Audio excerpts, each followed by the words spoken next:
What's up, everybody? Welcome back to your favorite wrestling podcast. It is the Monday Night Wave, baby. And we back. I believe this is episode 75. We almost be 25 away from 100. And I have no idea what's going to happen on the 100th episode, but, it's time to, start thinking about that for sure. We're going to have a lot of guests. Venti Roro's going to come. Venti Money might come back. God, I forgot about Venti. Jesus Christ. The Detective Lars, he might show.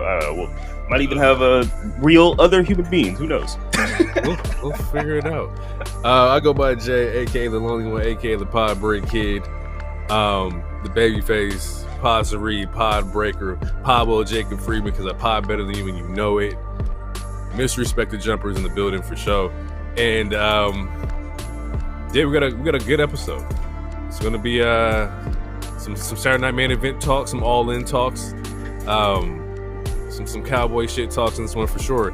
But before we get into that, I gotta swing it over. Actually, no, look past it to my co-host, the one, the only, Mr. Heroic. Please take it away from here. He is a wild card. He is the king of gorgeous. He is Mr. Sexy Ass Lottery. His name is 4 letters, 1 word. Congratulations. Who hasn't beat Daniel Garcia? Hero. And I am he, and I am glad to be back, baby.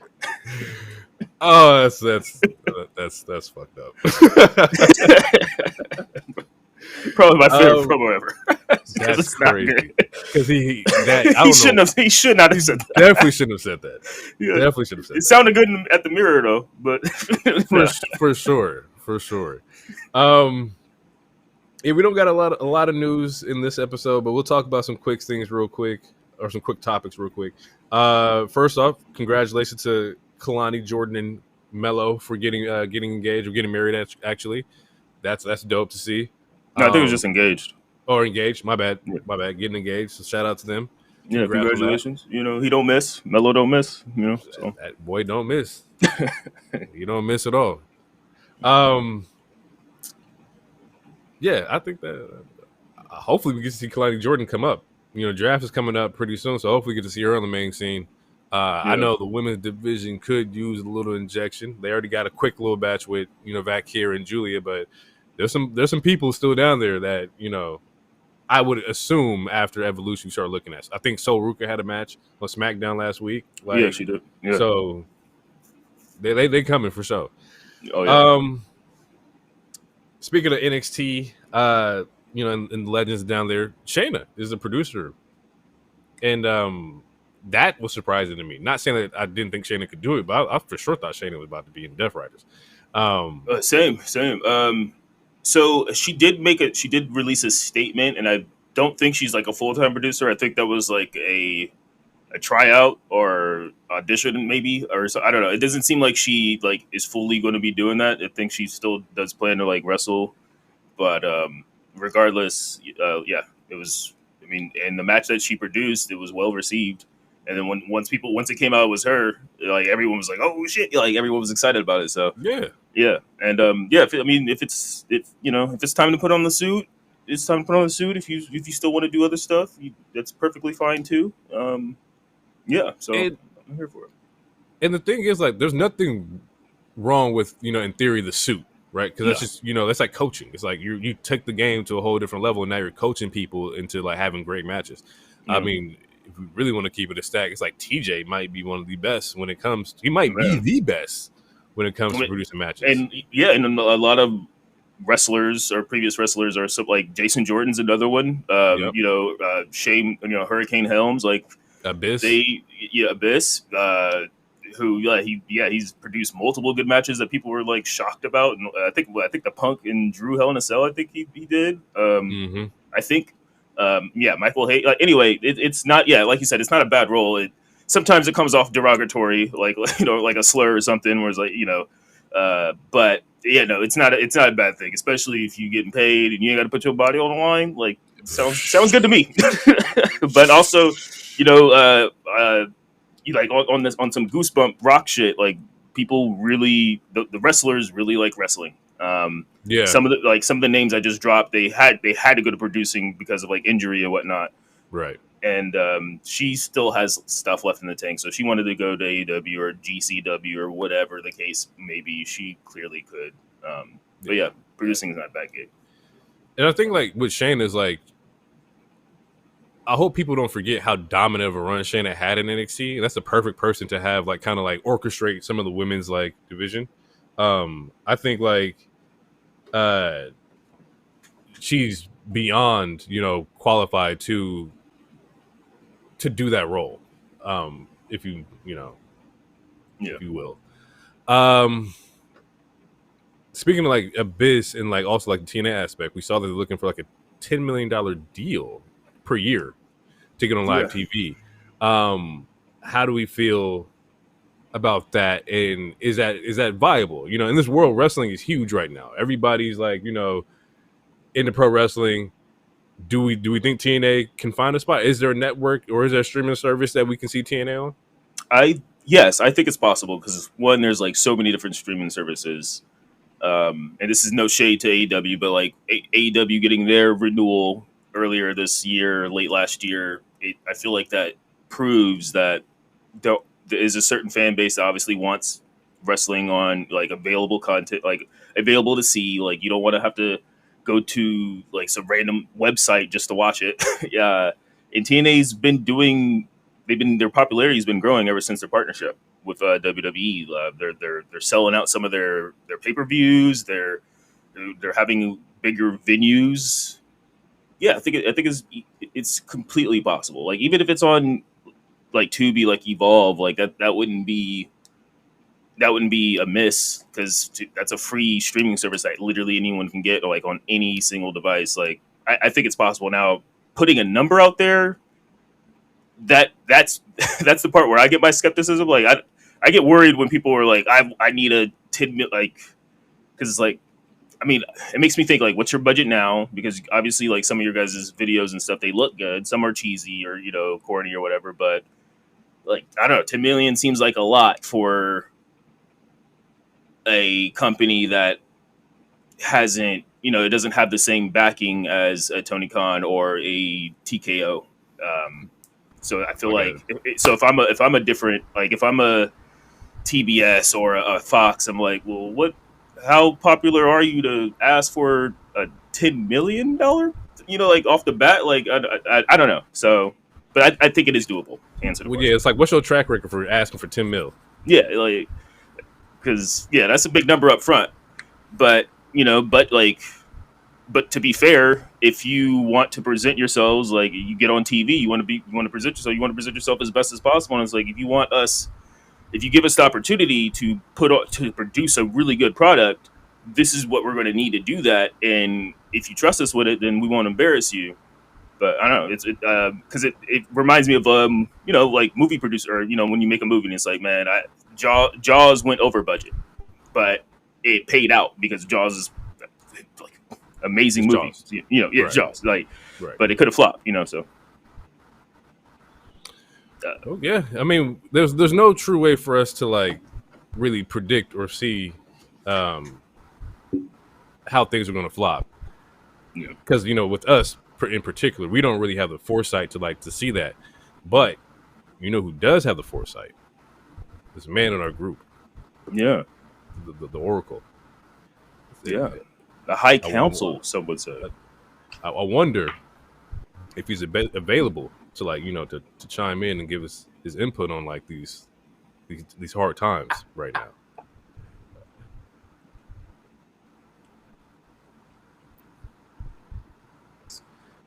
Unfortunately, I don't know how much foresight I'm allowed to have.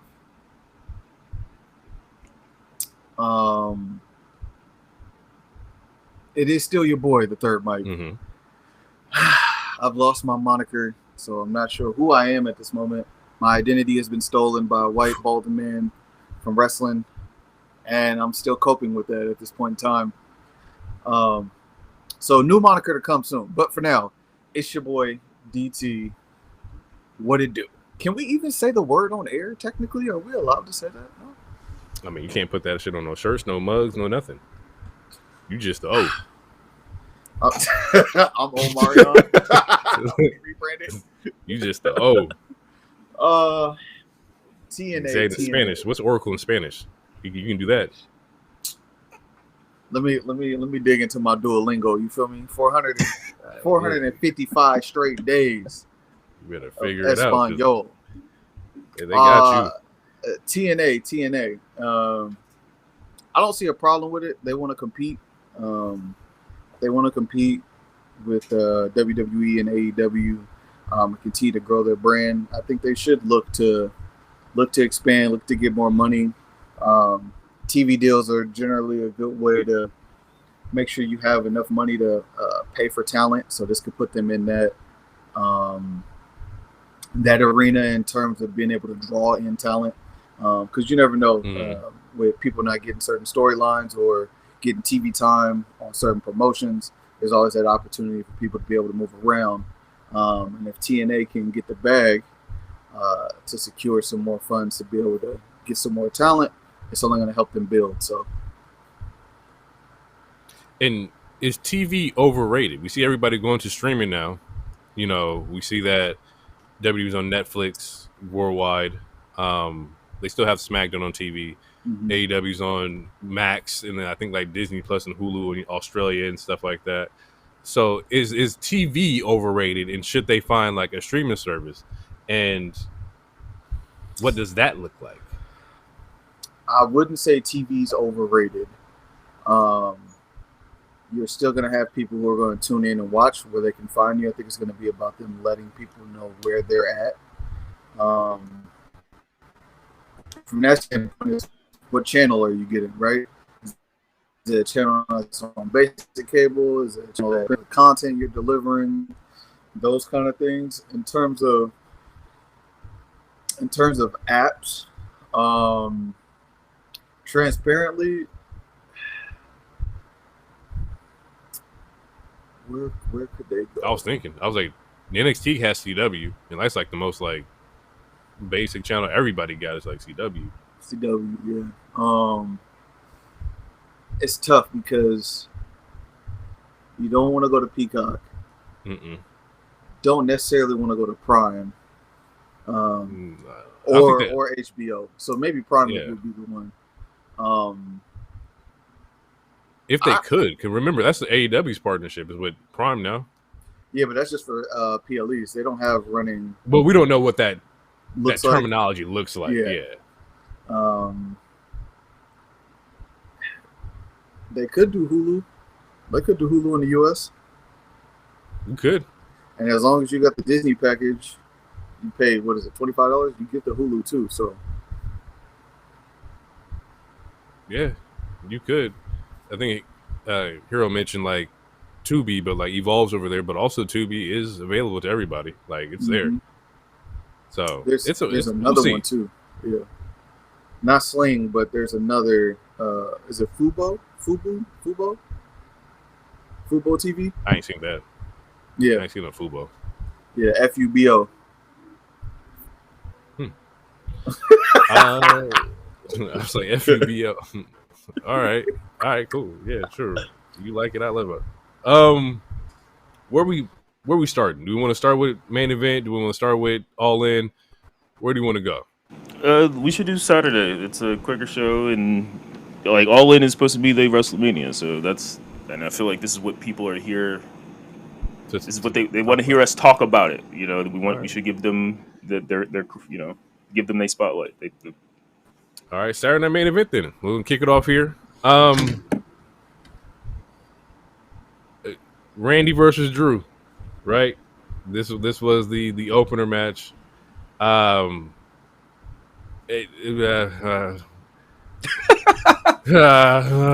don't know what you want from me.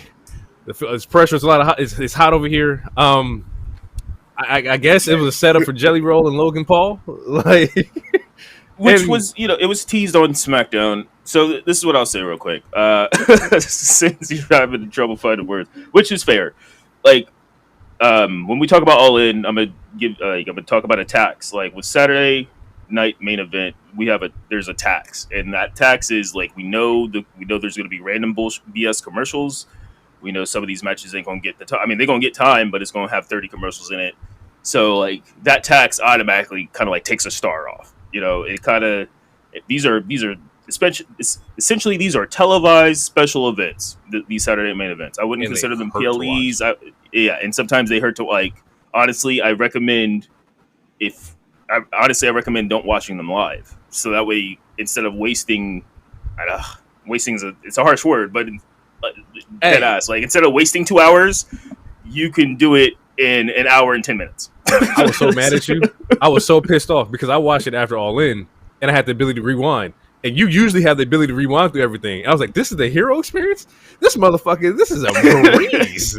This shit is so easy. Like that's how I was able to watch it. That's how I was able to watch it and still record that same night. I was so fucking mad. I was like, this nigga been cheating this entire time. He just fast forward these ads and back in the match, nigga. It took like 35 minutes. I was like, bitch. For whatever reason, but the match fast forward. I couldn't fast forward through the ads when I tried it. Oh damn! Yeah. Oh yeah, that was like, nah. He gonna see these commercials, nigga. You gonna know that's what's happening on SVU next week, nigga. But yeah, no. Drew and Randy have great chemistry. If this was on a regular PLE, the match would have been fucking amazing. This was also, like you said, it's kind of set up Logan Paul and Jelly Roll, which this sets up the tag match that was going to be for SummerSlam. So granted, the match, what the potential of the match could have been wasn't necessarily a point. The whole point of this match was to set up a match for SummerSlam. And if you look at it like that, it's easy to kind of give it a little grace, but like it's. After the last 3 Saturday main events, like when we watch these, like not even us, but when I say we, I mean the people. Like when we watch these shows, we kind of should know what we're in for. Like you don't go to a Godzilla film and expect an Oscar, except for -1. -1 should have won Oscar. -1 was amazing. But like you go to those films because you want to see a summer blockbuster. Saturday's main event, you know it's going to be commercials. Just dead ass. Just watch it. Don't watch it live. Stay off your phone. Don't watch it live. Do something else, and you will have a better experience. Just like Jay said, like he had an amazing experience. Essentially, it was phenomenal. So look, let's just dive into this real quick. Why in the hell are we getting Logan Paul and Logan Paul, fucking Drew, Jelly Roll, Randy? What? Nobody asked for this, bro. Nobody asked for this. I'm gonna pull a U right now. I'm gonna pull a U. Okay. There's 2 of us. No. Yeah, I'm pulling the loner. I'm pulling the J right now. Gotcha. Okay. This match was a complete waste of time because someone else could have had that spot.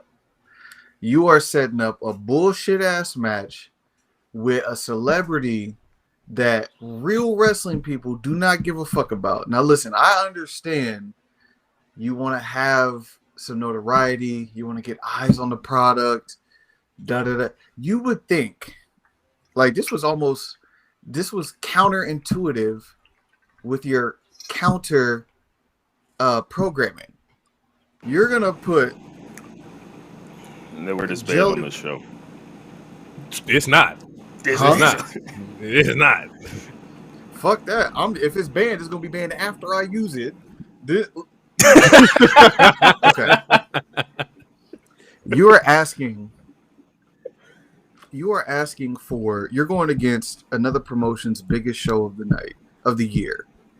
You are asking people to tune in to watch somebody that has historically not wrestled for more than 5 minutes in a main event. You're setting up a storyline for a motherfucker who we have never seen be physical ever, in conjunction with someone who no one likes, and you're going to squeeze these 2 individuals in between 2 people, 2 wrestlers that people love, and hope that this sandwich works to set up for a spot on SummerSlam. Now, if we go by Triple H's formula, where he's only doing 5 shows on a PLE, there's only 9. Nights, yeah, 2 nights. But that means there's 10 matches. right? We might get 6 or so. It might be closer to Mania, but we'll see. We'll see. Okay. But just from a historical standpoint and what we have known for him to do, generally Right. a PLE is 5. I'll give you 6 matches, 5 to 6 matches. So now you're telling me that anywhere between 20 to 15% of this historical SummerSlam, that is a 2-night event, is going to be taken up by Jelly Roll, somebody who we know is probably not going to take a lot of bumps. And we're supposed to believe that this match is going to then turn into something else later on down the line. You could have did this. It could have happened somewhere else, not SummerSlam. To me, not Saturday Night Main Event. To me. Okay, here's my thing. All right, because obviously a lot of people have been shitting on this Jelly Roll stuff. This has come out months ago, because I'm pretty sure we talked about it on the show. Once he was done with his tour, he was seriously training, or he was taking training seriously. Could it be bad? Yes, but we haven't seen it yet. People hated on Bad Bunny. People hated on Logan Paul. There's we just had the Costco guys the same night. Like some Costco like guys are 3 matches in. That's different. Though. Look, celebrities have been a part of wrestling since before we were born. I trust me. I understand. We shouldn't just immediately shit on it. Like, especially if it's someone that comes off dedicated. Like, to me, Jelly Roll comes off more dedicated than, let's say, a Travis Scott. Like, Travis Scott's like, oh, I'm gonna buy a ring. We don't see nothing. Like, he's still scrawny. He's broke a dude's eardrum. Like, it doesn't seem genuine. Bad Bunny, he was really genuine, and he surprised a lot of people to the point where it's like, oh, he's the benchmark when it comes to celebrities. And then Logan Paul showed up. Like, I think we should give it a chance. Like, did it have to be on this particular show? I agree with you. No, it didn't. But it's setting up, because people keep talking about builds. It was building to SummerSlam, a match that a show that is one of their biggest shows, as part of their Big Four or Big Five, and it's a 2-night event. And it's going to bring eyes. And if he actually does get, like, what happens? Like, let's say it's a good match and he's moving like Bronson Reed, then everyone's going to be eating crow and be like, all right, just similar to Bad Bunny. So I just think we should give it a chance. Let me go. So I hear you, and you're right with the aspect of celebrities have been wrestling this entire time. You know, we had Mike Tyson with DX, like, they've been here. I get that. I think the reasoning behind it is different now. I think back then it was like, okay, we're gonna get Mike Tyson because, you know, we're popular. We have the fans and everything. I don't like this day and age of celebrities coming in, because it seems like you're siphoning fans off of the celebrity, right? And it should be the opposite way. I think wrestling has the ability to generate new fans with or without these celebrities. So it's like when you bring in a Jelly Roll, it's like, oh, we're doing it for the social media views and the eyes and the optics and all, and the numbers and all that. It's like, yeah, but you can do that without Jelly Roll. He doesn't need to be in this spot, right? Especially when we could build somebody completely new without, you know, Jelly Roll. Like, and I don't know anything personally about the guy. I don't know about his love for wrestling and whatnot. I just think that, like, you're making me sit here and, like, forcefully ingest these celebrities when we don't need them. Yeah, we don't need them, but they've been a part of the ecosystem the whole time. It's we just got off of, like, can we just take a step back? We just got off of, and I don't have a problem with I Show Speed because that was a moment. That wasn't a storyline. It wasn't a build. But we just came off of the Travis Scott shit, and that did not go the way that we would have liked it as an entire wrestling fan base. Let's give the celebrities a break. You got, where's Ron Killings and Aleister Black just got their shit cut for these two people. You got we still want to see something with Carmelo. Like, there's so many more people on the brand that can take these spots, that can build into something credible, where if Jelly Roll wants to have a moment on a random SmackDown, that's cool. If you want to get in there, you want to roll in the ring and throw a right hook and knock Logan Paul out for one random SmackDown, and then you want to check the data and see it, fine. But we just came off of Travis Scott, and then less than a month later, you're saying, "Oh, Jelly Roll's gonna have a program, a whole program, a whole program." And Can at the we see cost of what like, it does first? at the cost of some real talent. Like, you know, we didn't get to see Profits on the PLE, right? That TLC ladder match, or that ladder match, should have been at Mania. We didn't get to see that. We didn't get to see New Day defend at a PLE. Like, but we get to put Jelly Roll up here. Like, there's just like, it's like, what are we doing, bro? Like, Jelly Roll don't deserve a spot over Street Profits. He doesn't deserve a spot over, you know, Motor City. He doesn't deserve a spot over Fraxium. Like that, no, bro. He does not. But yet we're sitting here and like that's gonna be a main key or marquee matchup. They're gonna put it on social media. The views are gonna go fucking crazy. It's gonna be looked at as success. When in all actuality, we got tag teams back here who've been busting their ass for 6 months, 7 months, bro. Mhm. Like, what? Like, at what point do we like, you know, get what we're looking for? Because Profits run was terrible, awful, bro. Wait, on what aspect? Because they had Not banger 'cause matches of with them. multiple tag teams. Not because of them. It just And wasn't yeah, as not long as it needed. they've had the title reign for the Profits was not good. The ladder match is the bright spot of that. Everything else was was DQs, no finishes. And I think one match against Pretty Deadly, they did not have a solid reign or showcased of a solid reign at all. And now what's about to happen is we're going to 2-hour SmackDowns. So the time that we were getting to see people, even if people had fatigue and they couldn't watch it, at least you could see people on TV. Now that time's going to be shortened even more. And you share that time I mean, with it Jelly already Roll now? does. Like, like, and Jelly Roll gets part of the 2-hour SmackDowns? Like I don't know, bro. I get it. It's for the optics, the looks, the brand deals, like money's in advertising. I get that. And WWE gets that. That's why there's fucking stickers everywhere on the fucking ring mat. Like, I get it, but you're killing your fucking your mid card for what?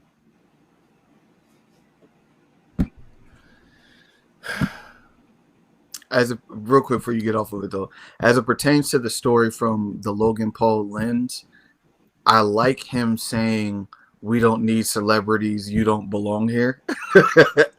That shit was fun. Because it's literally him, but he put in enough work and enough time to be able to say that. So from the growth of a character standpoint, like I can appreciate that.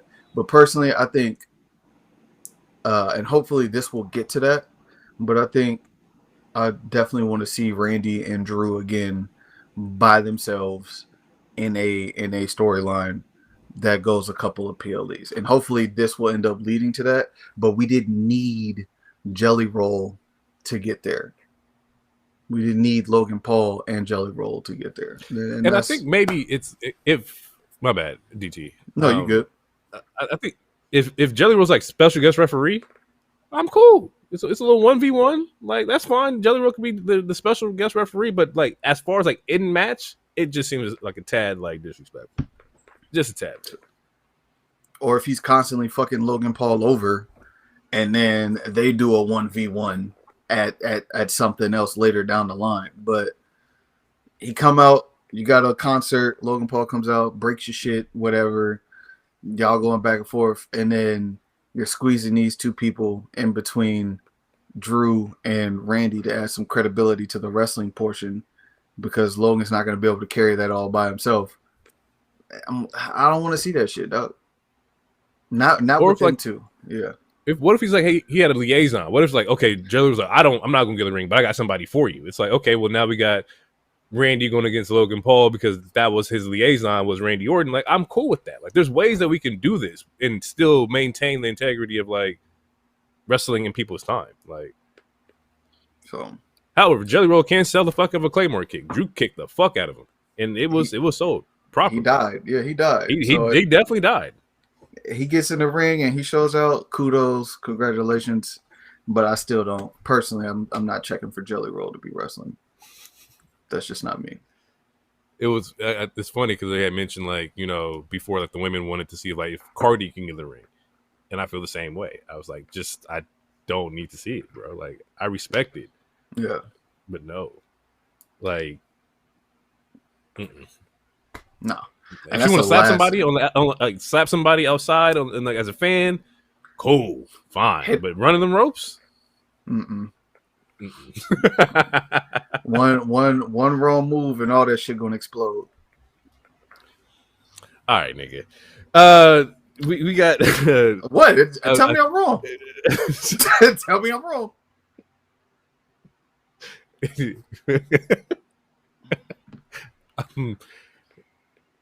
I'm gonna just leave it where it's at because I don't know them people and I don't know what's going on. We get a quick spot where they show Jade in the crowd, kind of like setting up for Evolution and whatnot, and then out of nowhere we got Proceed with Caution Naomi just laying hands and feet out of nowhere. And that shit was so fire. The shit was crazy. That whole segment was fire because after like Naomi goes at Jade gets up and just steamrolls the fuck out of her, and I'm like, oh, we got real beef here. So that's fire. And then we get Aldis, who comes out and says that the match is gonna have a special guest referee. Big pop for Bianca in Atlanta. Huge pop. And now we got Jade, Naomi, special guest referee, Bianca. I'm cool. I'm down with this. I like this. I want to say that since the turn of, honestly, because this shit's been going since right around February, the New Day time, but this has been the most consistent storyline well over the last 8 months, and I'm ecstatic that they are getting their time and they're getting to flush this shit all the way out. And hopefully it ends at like a Clash in Paris or something. Oh nope, never mind. Nope, can't do 3 black women overseas. It's got to end somewhere in the United States. Yep, sorry. He's not wrong. That's fucked up. He's not wrong at all. Just imagine if Bianca would have been special guest referee announcement in Paris and she would have came out and them niggas started booing. Like, read the room. Them niggas don't brush their teeth, so that's cool. How do we feel? Where does Bianca sit as far as like Naomi's cash in? Like what part is she gonna play in this? Like, because it's not over. They're connected for sure. So how does Bianca play into this cash in? I would love to hear what Hero thinks. I have no idea. Because obviously, Jade has a SummerSlam match against Tiffany. So people are predicting it would probably be cashed in there. I'm not sure how Bianca will fit into it. I feel like we'll see. We probably will know more after Evolution to answer that question. So, I honestly have no idea because this is our first time seeing the 3 of them really, truly going to be like interacting.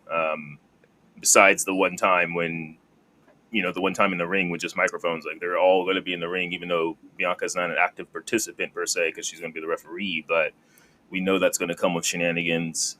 Similar to when she was referee with, anytime there's a special guest referee, there's shenanigans. So I feel like that question will be easier to answer next week when we get on the pod. Because as of right now, I honestly have no idea. Unless Bianca somehow gets into a title program.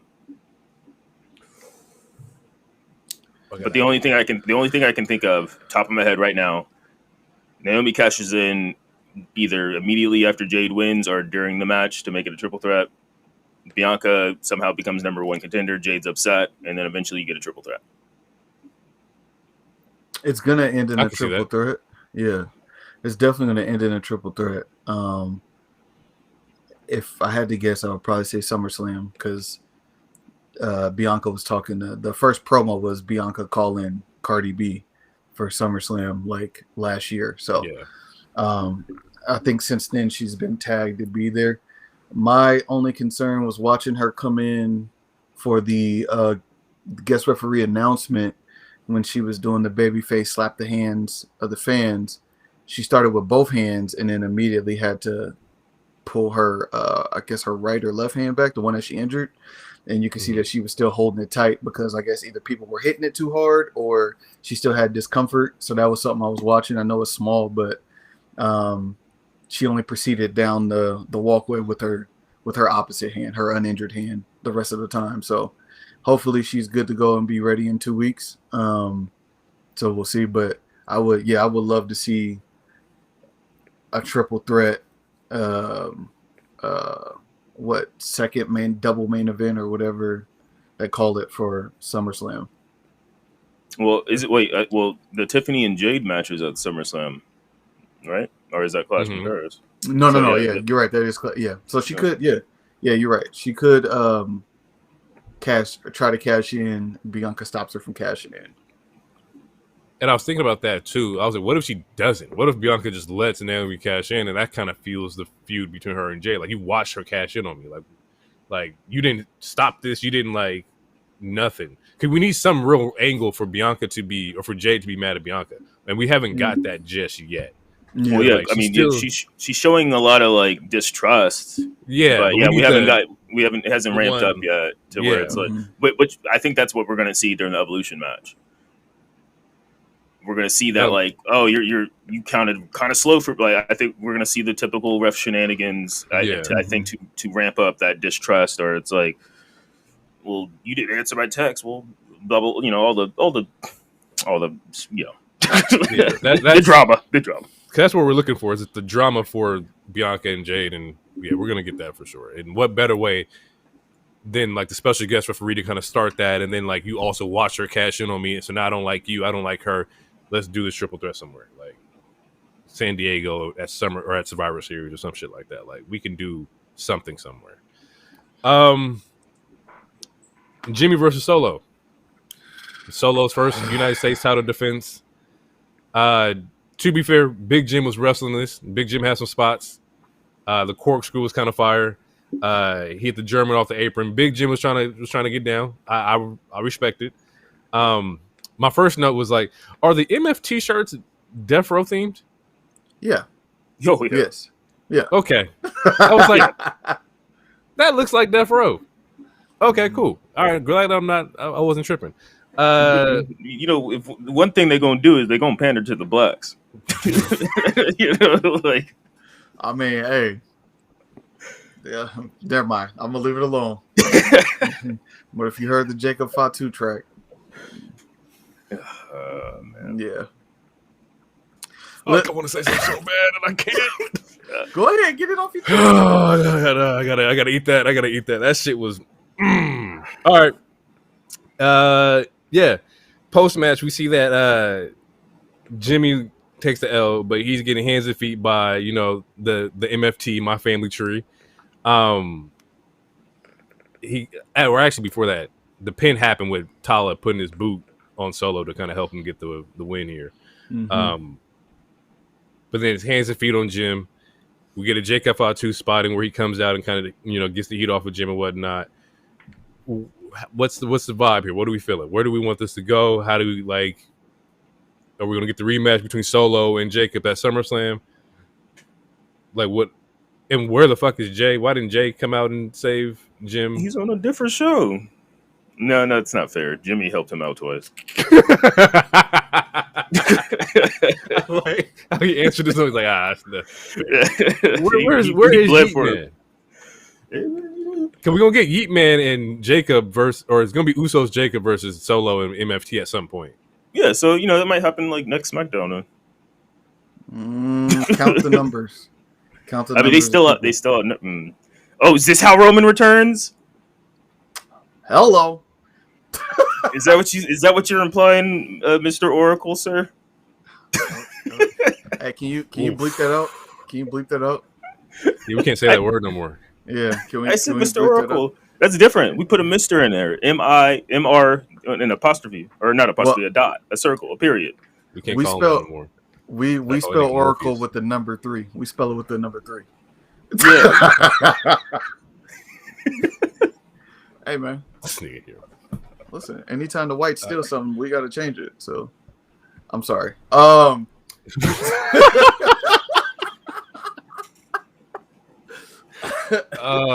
god. What do we like? What's the plan here? They are outnumbered. Sammy's kind of preoccupied. Roman, I don't see him coming down just for this. That's crazy. That is true. That's crazy. He could, I mean, on some babyface shit, but then he would have to be so OP. I don't see it happening because he would literally have to be OP. He would You have want to to come be out of OP. vacation? I mean, honestly, him and Fatu could take the whole MFT. I'd watch that. Like, Give me a handicap match with just them two. They still win. That should be fire. Listen. The To only way be. we're gonna book that is on 2K26. yeah, that ain't happening at all. Yeah. Nah, I don't. It would be nice If Roman's but going to come back for a very small period, to me that makes the most sense.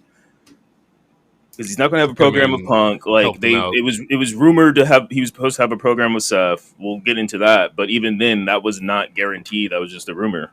If he's going to come back for a small stint, because we know he's going to start filming Street Fighter soon, honestly, a 4-way tag that seemed like that's. I think it's plausible. I think DT's on to something. I think pop on them. You don't wait. How is it a waste? You got Roman and Fatu on the same team, and Jimmy and Jay. Come on, bro. That's a party. That nigga don't share a spotlight.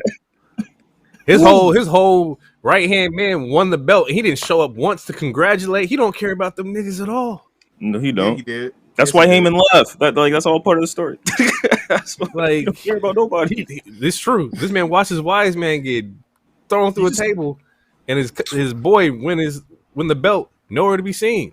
He don't care about them, bro. He only cares about White. He also did just have a baby, if I'm not mistaken. So congratulations. I think that came out like 2 weeks ago or something, or a week ago. Him and his wife just had another child. Yeah, like I don't know, bro. He not gonna be here. He not gonna sit here and share that spotlight with the rest of them. He treat them like common folk. Like United States. We ain't seen Roman touch the United States title or be in that realm since Big Dog. Like he not coming down there, bro. No, I mean I'm not saying he's gonna come down for the title, but it's to help the family. Help the family, bro. Yeah. I got my Ula Fala and I'm gone, bro. Ain't no reason for me to be down here talking to y'all. Well, I mean, if you think about it, it makes sense.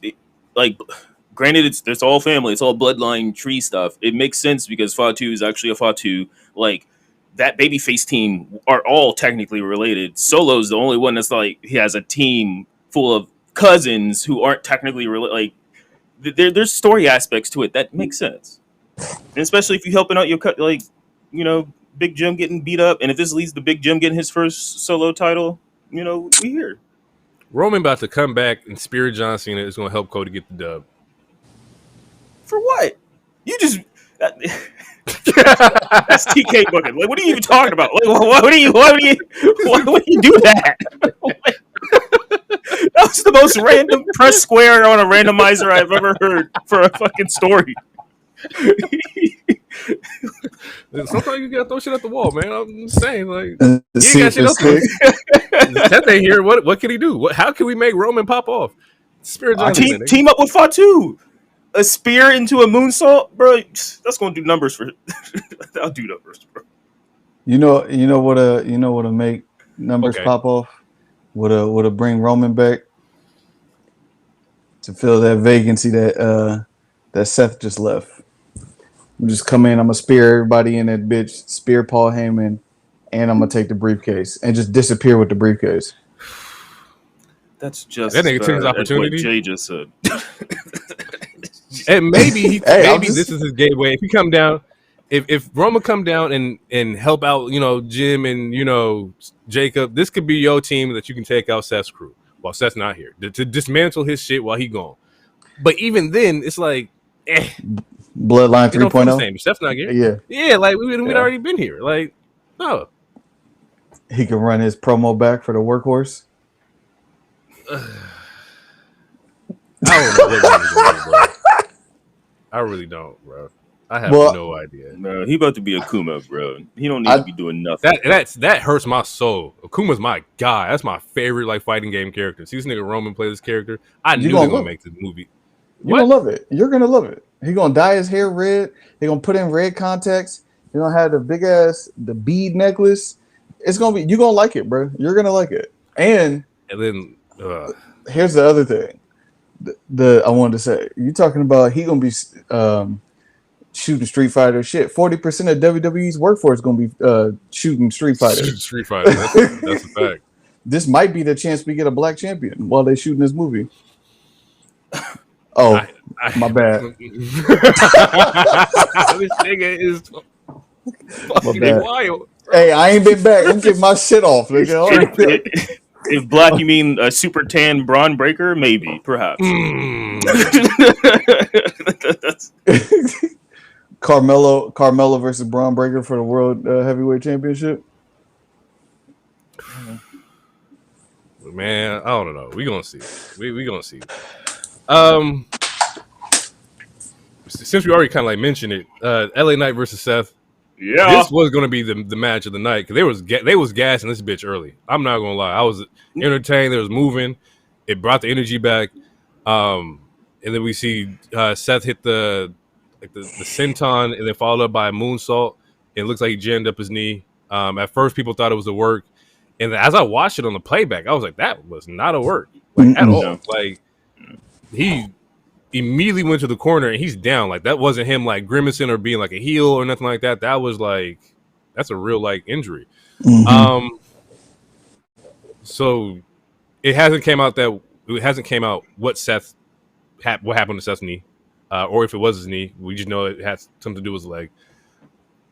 LA Knight gets the win off of like Seth finished the match. He let him do the BFT, and LA Knight gets the win, visibly upset and rightfully so. You know, just because like he probably had some shit planned, probably a story in line, whatever. Yeah, that was probably going to be the story-driven match of the show, just like last Saturday night main event when it was Punk and Sammy and stuff. And I kind of you feel bad because you feel bad for Seth because like Seth is the workhorse. That man will go out there and put body on the line. He's done it time and time again. He's came back crazy early for moments too. And then you also feel bad for LA Knight because like where was this going to go for you? Now we got to change schedules, scripts, where you're placed at. So just unfortunate for everybody being involved. I mean, it changes SummerSlam.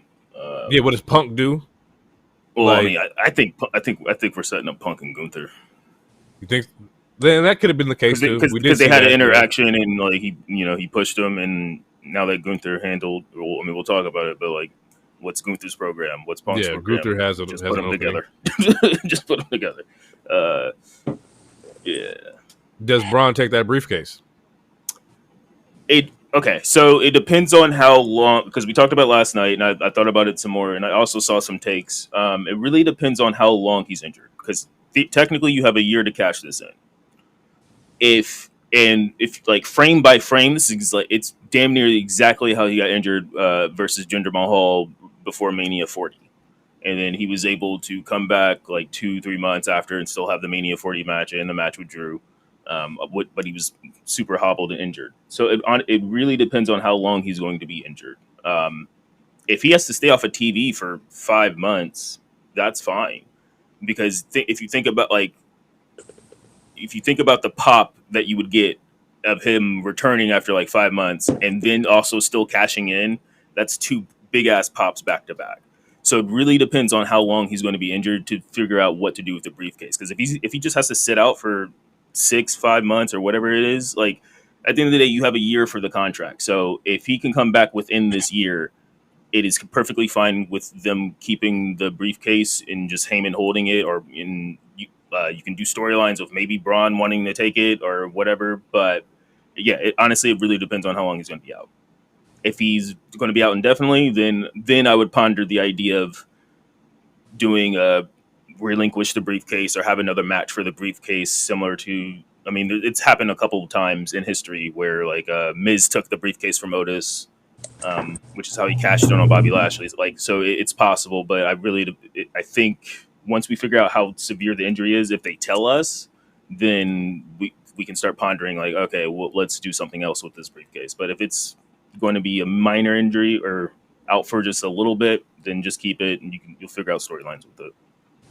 Here's what I would say is, and I'm going to slightly dismiss your opinion, Hero, not on what you just said, but based on what my question is going to be and what I know your answer is going to be. Um, from WrestleMania till now, do we think that this heel run that Seth has been on has worked? That's the first question you ask yourself. If you're in the vein of Hero, which is, yeah, it's worked, it's been working, give it some time, um, then I think you proceed as playing with Hero's thought process. If you're of the mindset that you haven't been getting necessarily the heel crowd reaction that you've been wanting to get for Seth, then it's partially what Hero says is the pop of Seth coming back and the pop of him cashing in. Does he come back as face? And if so, right, how do you build on that storyline of Braun Breaker being the future? Because now technically the future is now. Um, do you redo, or like you said, do another match for the briefcase and then still have Braun Breaker win, but now he is the sole possessor of it, as opposed to this idea of Heyman walking around with it and Braun Breaker continuously looking at the briefcase or having his eye on the briefcase or whatever the case. So that's a way that you can go with it from there. You can create the dissension between Bronson Reed and Braun Breaker. They were going to break this group up anyway at some point. So now do you fast track that and create a storyline between both Brons? And what does that look like for them two to essentially squabble over the briefcase? Does Paul Heyman lose control of the group? Those kind of aspects. So those to me, that storyline works for Seth coming back as a face and essentially getting his case back or briefcase back from Braun or Braun Breaker or whomever, Bronson Reed, I'm sorry, or Braun Breaker, whoever has the case at that time. Yeah, and I do like that. I like that idea a lot. Because like you said, it sets up Braun for the future and whatnot. And we also seen that Braun was, I think, was it this week's Raw where he had like took the mic away or like had something to say about Sammy? Like we've already been like kind of building this. I'm about to get about this group kind of scenario for a while. Yep. So you could be right. Maybe we do fast track that. Like maybe that could be the case. And we also know that we've been saying it forever that like Braun is a Paul Heyman guy. Mm-hmm. Like what better way to like, you know, kind of get that also kicked in motion too, to where like we knew eventually it was probably going to be Paul Heyman choosing Braun Breaker because Braun Breaker's younger, he's faster, he's more durable. Like it just makes the most sense. Was Paul Heyman? I do like that. Was Paul Heyman's thought process all along to get in the group, bring Braun Breaker along? Was that his idea? You can turn that into a storyline. It was his idea to bring Braun Breaker along so he can get close enough to Braun Breaker to begin to build him into the next quote unquote monster or whatever the beast, if you will, quote unquote, of WWE. Like then there's you can pull it all the way back to the first 3 or 4 interactions of Seth and Braun Breaker. It was like you tried to put a muzzle on the dog. Because when Braun Breaker was on the loose or tried to be on the loose at first, you would always see Seth kind of quote unquote snatch him by the collar, or like you do with your dog that you own, put your hand over his mouth so he's not barking and yelling and antagonizing other dogs. Like you've seen that already, so you have that ability for Braun to be like, nah, he tried to put the muzzle on me, and I'm a dog. I don't want to say big dog, but some sort of moniker that lets you know that it's. Damn, I almost said his yard now. Fuck, but that is his time, and he's the one that's the face, and that'll keep the fans barking behind Braun Breaker, and then finally when Seth does come back and his music pops, then you'll get that instant crowd reaction, and you can play into it from there. So it's like Seth already knew from jump, and he spoke on it like. I know Paul Heyman is sleazy. I know he ain't shit, but I was using him to get to this spot. And now when you come back, it's like, I knew that you were going to turn on me anyway, because you turned on Punk, you turned on Roman. So I expected this to happen. If he's, the visionary, etc., I expected this to happen. And now I'm going to take back the shit that you guys stole from me. Why y'all thought I wasn't Like, looking? yeah, like imagine a world where like Braun goes to cash in and you hear the Seth pop, like he's about to hand the briefcase in, and then Seth music hits. Like That would that go shit would insane. be up. That should be fucking crazy. Like Mhm. I do like that. That shit would be fucking hard. Or he Um, does cash in a championship match, and after he cashes in and the ref rings the bell, then Seth's music comes and pops, and then he can recreate the greatest cash in ever. So he can have the two greatest cash ins of all time and win the yeah, match. I like that. I So like that. We're gonna wrap up main event with the or Saturday main event with the main event of Gunther and Goldberg. Um, I'm gonna start with love. I'm gonna start with the positive side first. First off, just shout out to Goldberg retiring. That man is a goddamn legend, and probably the most OP character outside of Brock Lesnar. And Here Comes the Pain. So he's a legend in that regard. Um, probably has the single-handedly the greatest spear. Is probably Goldberg. Jackhammer was also fire too. his only two Yeah. moves. Well, I mean, that's all he needed in the '90s. The nigga was he was that guy. One of the greatest pops of him versus Rock, and telling Rock he's next. Like, there's a lot that Goldberg has done, and that his career was fire. Also, shout out to him having his son there, like reenacting like his last, like coming up with the door and the entrance and shit like that. Like that's fire. Now, for the not so good side, the man was gassed, and rightfully so. As I think, what'd you say? He had the tire around his waist, which Oh, my dad. ultimately Yeah. the biggest goddamn pop. I read that shit and I rolled, bro. He said, "Yeah, Goldberg, you got the tire around his waist." I was like, "Damn." He not lying, but Goldberg is like 59, 50. He got to be like high 50s. Yeah, Goldberg was gassed. A lot of like interference with as far as like commercials. Like we didn't really get to find the true flow of the match because it kept being interrupted by commercial breaks and whatnot.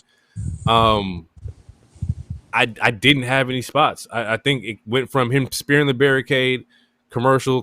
He gets up, he hits the ref, which I was like, oh, some shenanigans is going to happen.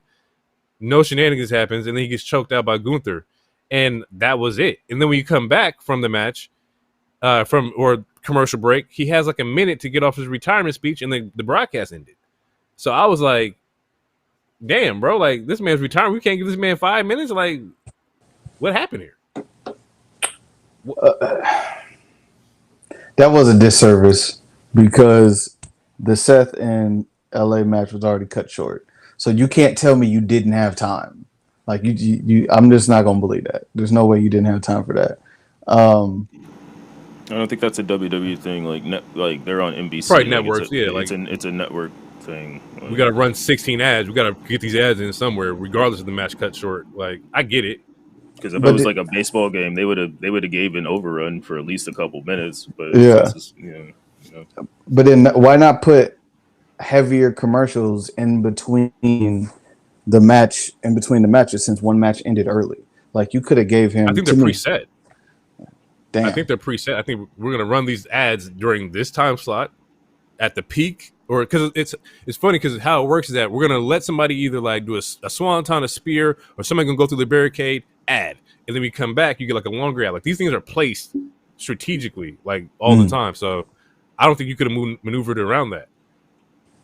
That's fair. It was just crazy. They didn't even air like his retirement speech on social. Did it come out on socials? Did we see like any clips of him? The full thing came out on socials. Okay. Yeah. Like, I don't know. I don't want them to keep putting like let Punk come on.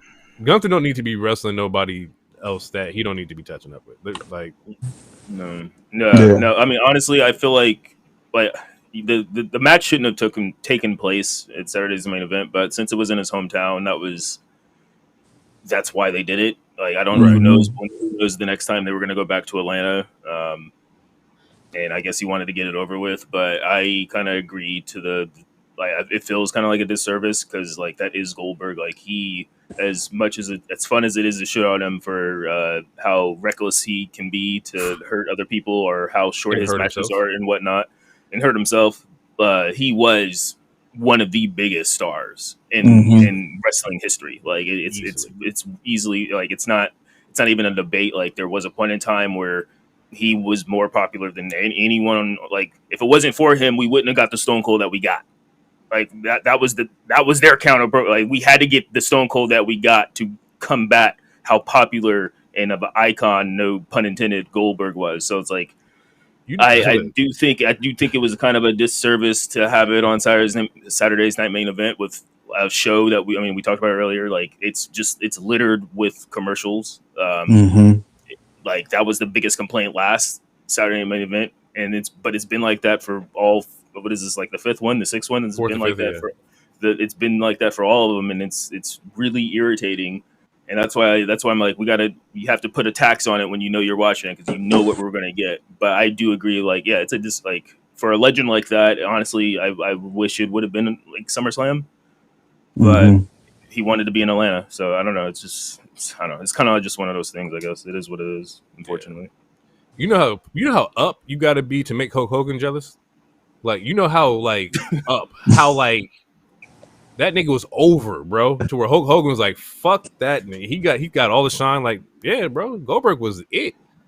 The only reason why you bought the WCW games was to play as Goldberg. Goldberg, yep. Like WCW versus NWO, yep. I never watched. You go. Oh, I was just gonna say I didn't realize, like, because my stepdad introduced me to wrestling, and I've talked about it on here before. But I never, as a kid, knew who his like favorite wrestler was, and it wasn't literally until it was just like 3-4 months ago that he was like, "Yeah, my favorite wrestler all time was Goldberg." And I was like, "Goldberg?" I was like, "What the fuck for?" He was like, "Cause he only needed 2 moves: spear, jackhammer, and it was done, and he was undefeated. Nobody could touch him. Nobody could beat him." And did it like. And I was like, damn. And then I had to sit there and think about it. And I was like, yeah, Goldberg did have a fucking run where like there was nothing you could do with him. His music, like he elite. Yeah, his chant when the crowd is chanting his name, elite, bro. Goldberg, that was a time. Like I never watched WCW, but I knew who Goldberg was. And then like when he did make that jump, I was I was hyped and like. I'm 12 years old or whatever. I'm like, I play the WCW games, but I never watched WCW. But like, I popped and was like, that's fucking Goldberg. Like that's how that's how transcended. Like he was on a different level, and to watch that in real time, I'm sure, it was like we're talking about early mid 90s where you got Mike Tyson, you got Goldberg. Like we talk about real eaters, like real beaters out there beating niggas up. Like it was a time. It was just like how could you not think it was cool? Like how could you not think it was cool? Like, like if I was watching WCW, I would have thought that was cool. Like It's I think the same way I feel about Penta. The only nigga to outmatch him in coolness, Sting. For some people. Oh, in WCW, or you mean like all? I think of in 90s? General. I think in all, I think Sting was like. It might be Stone Sting Cold. was different. Stone Cold's up there too. I think Sting, Goldberg, Stone Cold are easily the most like aura farmer niggas from the 90s. Yep. Oh, I can't wait to talk about aura farming. Oh yeah, I was just that's exactly what I was gonna say. Goldberg has been doing. That's the definition of it. Having somebody knock on your door, Bill, it's time. Kick the door open, rah! And then you walking down the hallway with 30 niggas. Like, oh wait, security guards and shit. Like that nigga like, was different, bro. And the sparks, bro. Bro. The smoke, bro. That shit was hot. The security wasn't for Goldberg; it was for you to protect you from Goldberg until he got to the ring.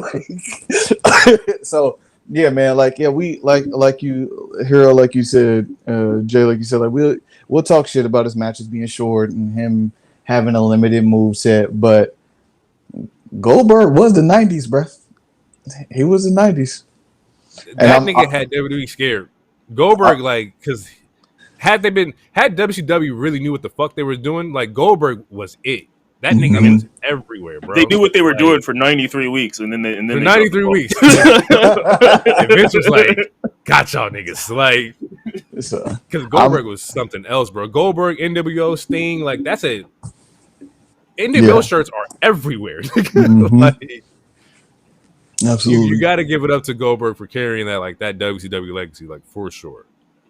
Yeah, and I'm happy my dad got to watch him wrestle too. That's like. funny.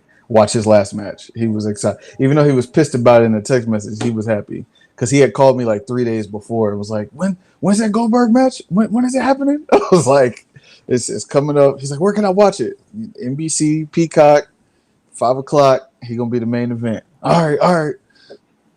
So. That's funny. My brother texted me the same, I think Friday. He was like, bro, Goldberg's a wrestler? I was like, yeah, he shouldn't be, but he's still is. Like, he's still going.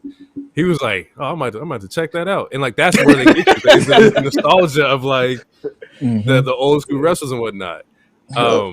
He said his body looks soft, bro. My brother was like, cause I don't know how he got on like somewhere on YouTube where he was like, "Hey, did Goldberg like bust his head? Is this a real clip? Is this AI?" I was like, "Nah, nigga, that's not AI. He fucked this shit up." Like, so like, there's just moments where you're leaning on the nostalgia of these superstars, and rightfully so. Goldberg was like, say, well, he was gassed, but that nigga is a legend, bro. He's hands down a legend. I don't think the Spears is popular without Goldberg. No. Yeah, because Rhino's gore was very very fire. Gore was fire. I was gonna say that, yo. Even the gore was fire, but gore was fire. It looked like the spear hurt. Like it. Well, yeah, that's because he didn't know how to wrestle like that. Like, he was really. Don't let Bret Hart hear this. He'd be like, "Yeah, you're right. It did hurt. It shouldn't have, but it did." It did because he didn't know how to wrestle. A boot to the face. A boot to the face. Oh my god. Oh shit. Yeah, we got to be careful because somewhere Bret Hart is gonna be like, bro, y'all give this nigga too much love. Like, relax. Yeah. He's like, that was fun, but it's you know they listening. Somebody listening for sure. Man, don't even get me started with that shit. Somebody is definitely listening. Nigga, you are the inside man. Don't be mad, nigga. It's you. I want my name back. Actually, that's another thing. Now that Seth is gone, give me my name back. God damn it. Can't have it, bro. I don't know what you want me to do. When the trademark came out, I was like, these niggas trademarked the Oracle? That's the most random shit I've ever seen in my life, bro. As soon as I saw it, I was like, I know exactly who that is, and I knew. I texted DT immediately. I was like, bro. Like, why does Paul Heyman need a name? He's Paul Heyman. He didn't need that. Like, you can't be the advocate, and you can't keep calling him a wise man. That's Roman's thing. It's time to evolve. And then when he goes to Braun Breaker, he'll probably have something else. That's crazy. That nigga took that shit, and we was like, bro, the Oracle is being trademarked, but there's no way. It's too much of a coincidence, bro. That word gets trademarked in a wrestling platform. There's no way, bro. You can't write better shit. Every time I hear it, that shit break my heart. Especially when Corey Graves say it, that shit break my heart because he puts make it sound so. How good has Raw been since Pat has been gone? By the way, just fantastic. Stellar. It's been fantastic. Hey, listen, I think you got a point. But that was Saturday main event. You early to the party. Bro. Move along. We should get all in. Pause. Oh, yeah, we should get all in because we are. Yeah, we'll do all in. Let's break real quick. We'll come back. We'll do all in. Let's kick it off with all in. Wait, before that, look, May is Mental Health Awareness Month, but I think every month should be Mental Health Awareness Month. And I'm not the only one. A group of licensed therapists gathered together to create an affordable and convenient way to get therapy sessions. They named the company after the wise words of Tony Schiavone. It's called Speak Bitch LLC. At Speak Bitch, you'll be able to match with a therapist that fits your needs and will also tell you when you're valid. Like when you were young, driving an electric Batmobile in Toys R Us, and you really wanted it, but your mom said no because there was a scratch on it. But then when you got older, she was like, no, it's really because you were too big. I wasn't too big. I was having the time of my life. What else have you lied to me about, mother? With promo code WAV, Speak Bitch can help you with situations like that and plenty more. Like when your father, on many different occasions, asks you when your birthday is. I don't know. Ask your nuts, you inconsiderate asshat. Promo code WAV. Go to Speak Bitch LLC. Hey, Jackson. We gotta take this nigga's mic away. I don't know what we gotta do. You got the power. Only you I can really change do. that, But I'll be Cam. trying to give niggas creative freedom. I'll be trying to give niggas creative freedom, and maybe Another word another thing I want banned on the show: creative control and creative. Fucking you said it. Hey, No, his I'm taking it back. Loner Con, J Con. That's crazy. I'm so sick. I'm so sick of the discourse online. Nigga, Gives a shit. I was like, I'm tired of. I was like, what the fuck? This nigga looked at me dead in my virtual eyes last week. It was like, yeah, I don't believe TMZ because she has creative control. I was like, this. I said, wait. I said, we believe in TMZ over Sean Ross app, and he was like, yeah. And I was like, okay, we got to wrap this shit the fuck up. We going way too long here. It was time to go. But then, and then a week later, this is like, all right, I got to mute this word. It was kind of crazy. It was To kick off All In, venue looks great. It looks fucking amazing. Production style was really good. They didn't have like the pillars that they normally do, so you had a very larger opening of viewing of the ring and whatnot. Show kicks off with Death Riders versus Ops. Would not have done that. That wouldn't have been the way I would have opened up the show. And not saying the match was bad because the match was decent. It was a cool match, but I was like, nah. No, starting my day with a Wheeler Yuta match. That's disrespectful, bro. Talk about wasting time. Yeah, no, I agree with you. But That's right. the match itself wasn't bad. The match itself wasn't bad. It was, the big meaty men shit with Joe and Hobbs and Claudio. It's a lot of strong man shit. So you got some pretty solid spots. Claudio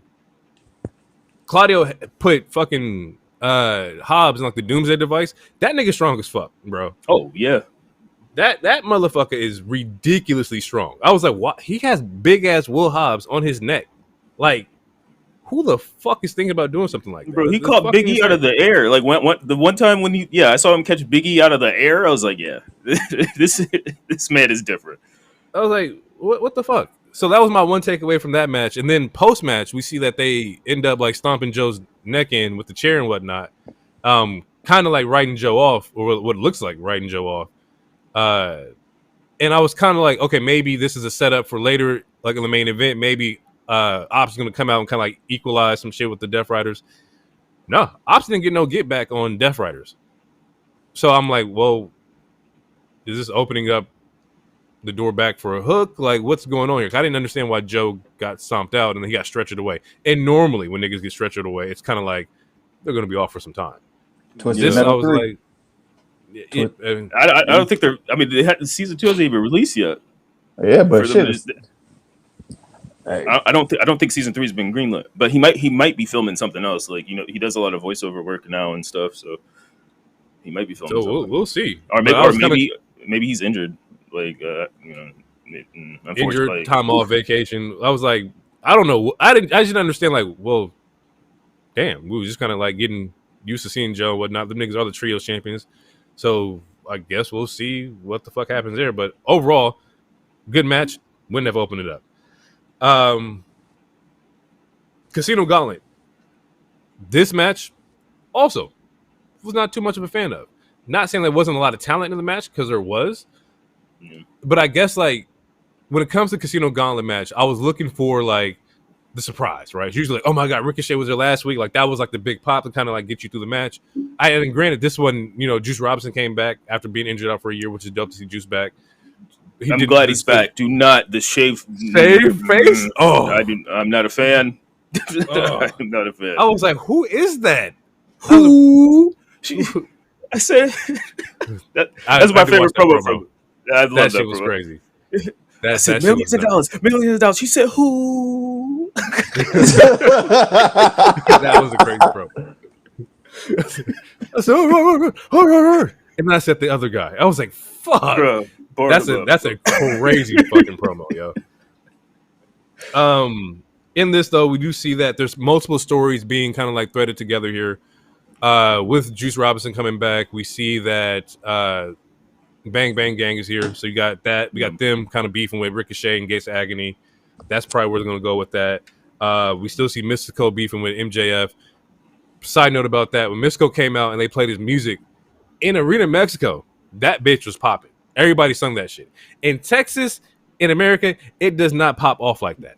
And they try to like get the crowd in, but the crowd didn't know the song, and you can't do that because they don't know, nigga. They don't know the songs in Spanish. They don't know. They're not resonating with that at all. Yeah, it's like when when a music artist asks the crowd to sing a song, and it's like, this single just came out. I don't even know the words yet. Yeah, but in Mexico, that bitch was up, bro. Them niggas, it was a full blown concert from them. I wonder why. Why the Texans didn't know. Well, because maybe all the, speaking of that, my Brody King Abolish Ice shirt came in yesterday. So abolish ice, fuck ice. All my homies hate ice, unless it's in a nice, cool beverage. That's or some tequila like I had last night. Can we see the shirt? Yeah, I'll go grab it. Continue. Yeah. So yeah, like I said before, there's multiple stories being threaded here. There was like the Gates of Agony with Ricochet, Juice Robinson comes back. We then have like I said, Mystico, MJF, Bandito, and Konosuke. And if y'all did not watch Bandito versus Konosuke Takeshita, that is the greatest match of the weekend. Period. Okay. They fucking balled the fuck out. That is a fire ass shirt. Oh yeah, that's hard. That's just fire as fuck. Big Brody King right there. He got the shiesty on. You know what I'm saying? Shit is fire. Yeah. It's a really thick ass cotton though, because I was planning to wear it to work, but like this is. It's a premium. This is a thick cotton. This is really well. Like no, like I'm gonna burn up in this. I might save this until it gets a little cooler outside. But we Hero, we don't normally do this, but could you please tell the people where you got that Abolish Ice T-shirt from? For those who might want it. I think they pulled it. Yeah, it sold out. Yeah, they pulled it, but it was on Brody. Yeah. Like it was on his it was on his Twitter. Let me see if I can go to it because they still sell other stuff. Mm-hmm. But shout out to Brody because like that he's like the proceeds go to it goes to families that were affected by ice. I don't remember the name. Like, yeah, bro. And also, if y'all listen to this and y'all feel offended, fuck you. Be offended, nigga. Yeah, you're fuck you and your mama. You're in the wrong spot, nigga. You know where you at. You know where I'm from. Like, you're on the wrong side of town. Like, hey, yo, niggas feel offended. Get the fuck out of here, nigga. We don't want you over here anyway. All right. It was he was able to do almost $30,000 to the local Hearts Foundation. So it's families that were affected by ice. That's hard. And the website, is this the website? I can't find the name of the website of where you get the shirt. Well, the shirt's already gone because I wanted to buy two, but it was like I'll just wait till next paycheck. And then I went to go buy another one because they only had two colors, and I went to go buy another one because I was like, I want two of these. And it was like you couldn't find it, and I was like, "Fuck!" It was gone. I was like, I should have just bought the thing up because it was only $30 like after the shipping, so it was like it was 30 even. And I was like, "Yeah," my mindset was like, I don't feel like playing a video game right now. Like, I mean, that's video game prices. So I was like, I'll just buy the second shirt at a different time. But anyway, like I said, multiple like storylines going on in here. We did see Max Caster come back with his Best Wrestler Alive gimmick, which starts up shit with Anthony Bowens, which they're not done yet, and rightfully so. You kind of want to see how the story between the two members of the Acclaimed kind of finish. I think they're going to end up getting back together. You think so? I think it might play into that because I don't want to say they fumbled the single run of Bowen because I don't think he got that much opportunity. No. But he debuted with new music during 0 Hour for Dynasty or one of the shows a couple months ago, and then he hasn't had that much Dynamite exposure. But then there was a segment when he was talking to Billy Gunn. I would be surprised if they link back up, but they do need to flesh out their feud a little more. But Yeah. yeah, I wouldn't be surprised if they link back up, honestly. The writing was on the wall with the Casino Gauntlet because MJF was here, and I was like, "There's no way MJF is losing. If there's no Darby or anybody to kind of like oppose him, I didn't see anybody in that match, in theory, winning this. So once MJF didn't win this match, I knew exactly who was going to win out of Mox and Hangman because it didn't make any sense for MJF to go after Mox. Although Death Riders versus Hurt would have been entertaining, but that's heel versus heel. No, that's heel versus face at that point because Hurt Syndicate gets cheered. Like it's one of those things, and I was going to comment on it when DT was talking about like the Seth Rollins stuff. Like we live in a day and age where it doesn't matter the promotion. Like unless you're like a Logan Paul, like heels are really cool unless you like suck. I think like it's hard. The lines are fading. The lines are like heels are cool. Like even during peak Bloodline, like the only time Roman got booed was when he was just mistreating Jay. Otherwise, he was getting cheered. He was getting cheered the entire time. Yeah. So it's like heels. Like you have to be a real scum. Like MJF gets cheered all the time. Like his chant is he's our scumbag. So I don't know, it's just the lines are kind of fading. But once MJF won, I was like, oh, Moxley actually might lose. I was like, oh, like okay, we'll see because. Like you said, granted, what I just said, still having like MJF have the contract while Mox has the title, it's still like, it just isn't. It's like when a face wins the briefcase, it's just not as entertaining, Right. So, and there's no way that like had Mox won, spoiler alert, that the community would have allowed Tony to make it to All Out for Hangman to get the rematch. That was not going to happen. If Hangman did not win last night, it was going to be batshit fucking crazy. I think Mox should have won. The whole we'll get into it, but I feel like the whole reason of all this was because of Darby, and to not commit to it, I think is. But also, I think we'll talk about that. We'll talk about it. There was some shit in the press conference that was said too that kind of let me like. I had some ideas and thoughts. Yeah. But yeah, MJF gets the win here.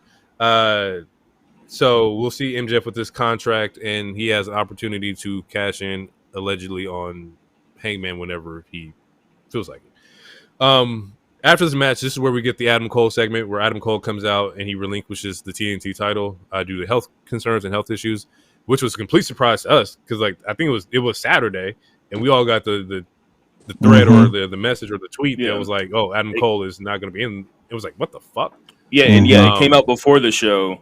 Yeah, before the show started, that he was gonna relinquish it and it was gonna be a fatal 4-way.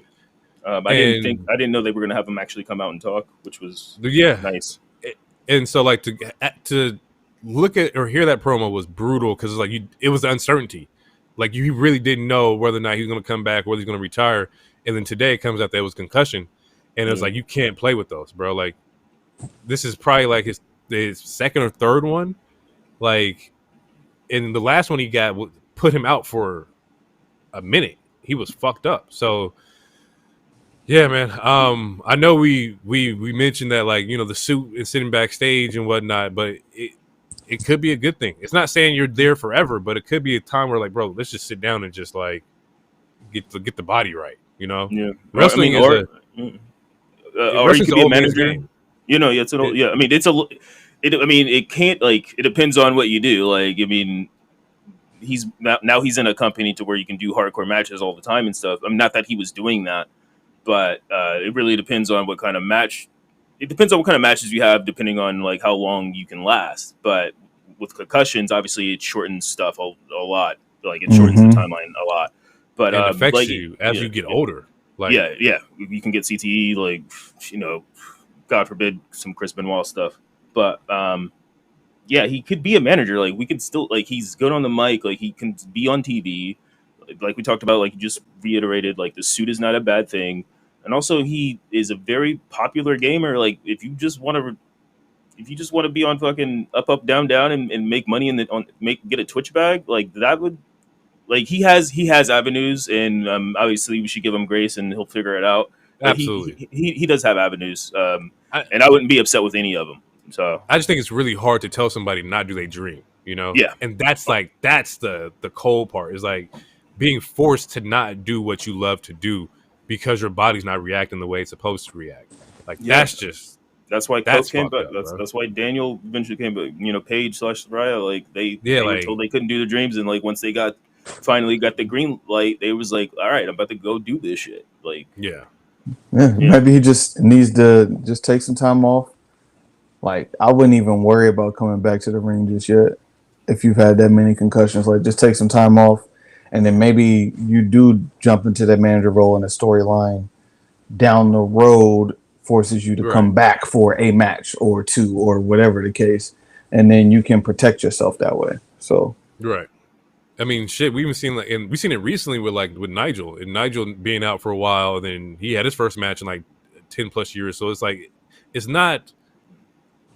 It doesn't have to be forever. At least I hope it's not forever for Adam Cole, because he is a decent individual. But this sets up a fatal 4-way, which made zero sense to me.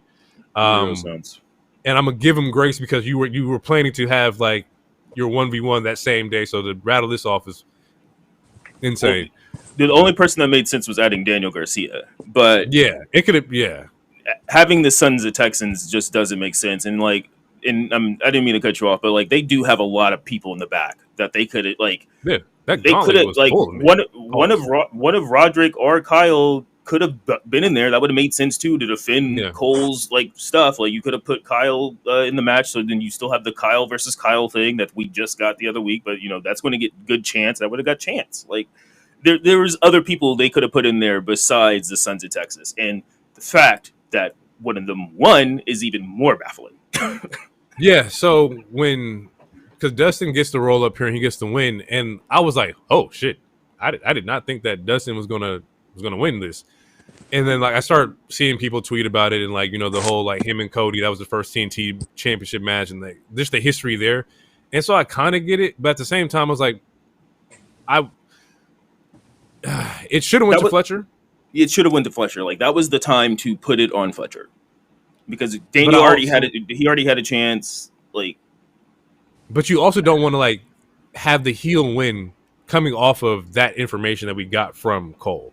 The crowd was already sucked out of it. Because when that match first started, it was a dead crowd because just the emotion was taken out of the audience. And to see like them cheer for Dustin getting the win, it did bring the energy back a little bit. And also, Fletcher can fucking destroy Dustin at All Out at the more brutal, dark elements kind of show. If that's the angle where they want to go, to where like he finally gets his win and the young dude snaps and just destroys Dustin Rhodes. Yeah, but it means that we get more Sons of Texans on TV, and I don't want to see Sammy Guevara. Because Sammy was looking at Dustin the kind of way. Sammy wanted that belt too. Yeah, I mean, he wants to be back on Dynamite. He wants a lot of things. It doesn't mean he has to be given it. So, like, I don't know. They should have put on Fletcher. Like, I hear I hear the point of like, oh yeah, it's a more feel good moment because of the energy was sucked out. But yeah, but now, I don't know. For me, my energy was still sucked out because it's like, all right, you put on this old guy. Granted, I do like Dustin, and I'll pause that because the way you just looked at me, DT. I'll pause. I said energy, but yeah. Anyway, it's still a baffling decision to me. Yeah, I don't know. I really don't know. That's the only one I was like, huh? I was so confused. It's the biggest plot twist of the whole fucking bro. The whole pay-per-view. I was like, this nigga signed a 6-year deal. Y'all gave him a belt, huh? Hey, he is the greatest Rhodes in wrestling right now. All right, so you will respect Dustin Rhodes. Well, you keep saying that, like, because he is. Because he's a troll. He is a Roman fan. Die hard. He's still feeling the effects of WrestleMania 40. He hasn't been the same. It ain't just WrestleMania 40. It's WrestleMania. Yeah, WrestleMania 40. Yeah, you're right. Yep. Yep. Yeah. So to wrap it up, hopefully we see All Out where Dustin this is like a little 30-day run, maybe a 3-week run or whatever, and Fletcher just takes him out because Fletcher should be TNT champion. Energy was sucked out. Pause. This next match brought that shit back. This shit was fucking gas. The Ospreay Swerve Bucks match was a lot of fun. There was a lot of like energy, a lot of action into this match. The choreographed spot with the suicide dives or the sunset flips and all that shit was fire to me. Yeah, no, keyword choreographed. I just wanted to definitely want to point that out. But all the rest is choreographed. What the fuck? Yeah, but there's a certain style that's clearly a lot more choreographed when you have Power Ranger fight sequences in Smash Brothers. That shit's dope. It's you don't like that? It is the AEW style. It is what it is. the sickos like it. I like it to a degree. But the overall the match wasn't bad. Honestly, I was surprised that the Bucks lost. Yeah. Because deadass, we know they're not going to really give up their EVP spots. This is a chance for them to have a character change. So I'm curious to see how their character, quote unquote, is going to change, because obviously they're still aligning with Death Riders. But okay, because we did miss something. Yes, the JoJo. Oh damn! I was trying to get my shit off. We did. All right, get your shit off, nigga.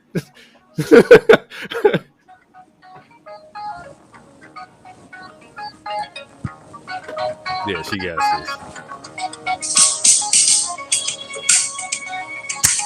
this. All right, and we're done. So we don't get nobody. So we're like, done, so we I saw people get DMCA'd. Like, we don't want to get copyright strike. Yeah, we don't want. Yeah, we don't want to get. That's why I cut it. I only played 10 seconds. Yeah, we.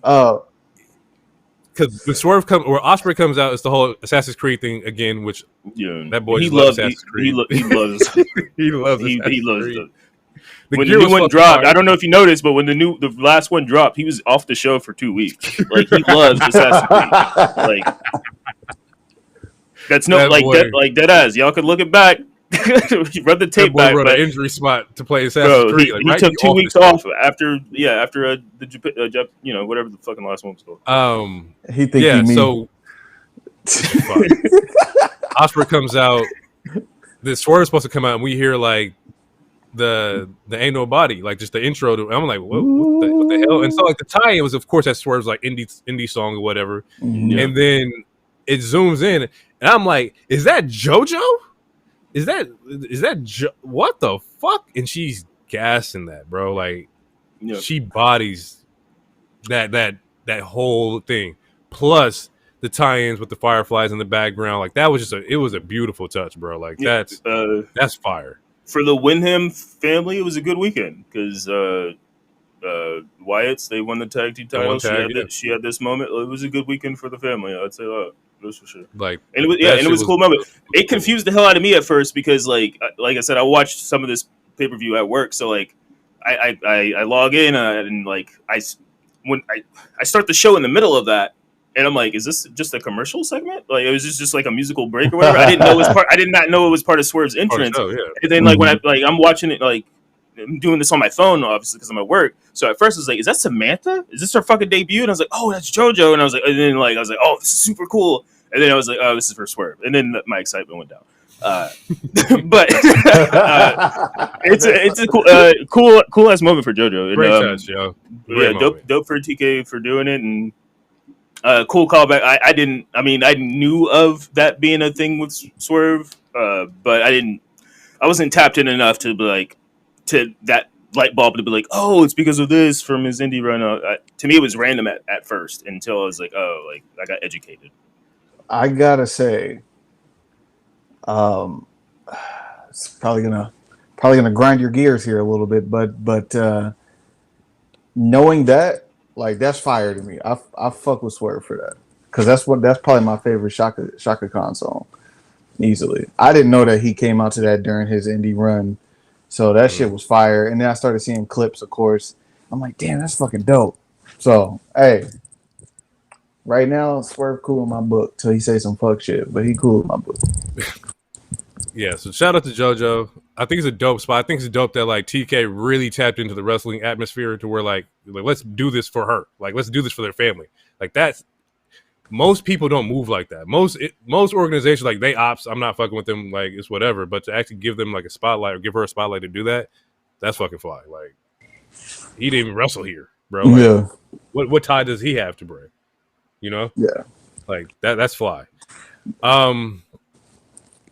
Yeah, this match was for the EVP status and the Swerve and Osprey couldn't challenge for the belts for an entire year. I definitely thought the Bucks were going to win this, and I kind of actually pictured in my head to where if Bucks had won, Swerve and Osprey would have went into like the tag team division of some sort, and then that would have kind of like projected somebody to turn. And while people were thinking Swerve would have turned to Osprey, it would have been Osprey going back to his heel run. And I think the Osprey being selfish would have got him like the fucking championship. That's where my head was going initially. But that didn't happen because they won. I think Osprey being a face when he finally wins. So the way my head was going was that the Bucks win, and by the time the year is up, they should be back in Wembley or at least back in Europe, and then Osprey could have finally won the title there. So that's where my head was going. I think he's one of their biggest baby faces besides Hangman and I guess Swerve, who I would consider more of a tweener, honestly. So I think whenever he does get that title, he should be a face. But if he's a better heel, then then it is what it is. But like we already have a flippy heel, which is Ricochet. So I don't know. We need two of them right now. That's fair. That's a good point. I didn't think about it like that. They could come together. I don't want to see that. I'd rather see the Swerve Osprey team than see him and Ricochet. But that's me. And it's a year for Ricochet and AEW. He has had a great fucking year. It was rough early on. It was definitely rough. Yeah, it started rough, but he's gotten progressively better in my eyes. And now he has his own little faction. Yay! I think like great if it's art, so it's subjective, but great.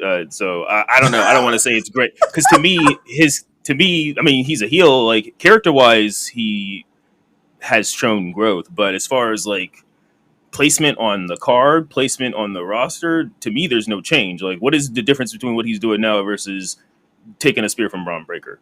Oh, which is why I said like him as a character. Okay, yeah, and I can agree with that. Yeah, I can absolutely. Yeah, I think he's had his best character work this year. He's entertaining for him. Yeah, like he's the gimmick with the scissors and like the glasses, the whole villain, like that's a great fucking character for him.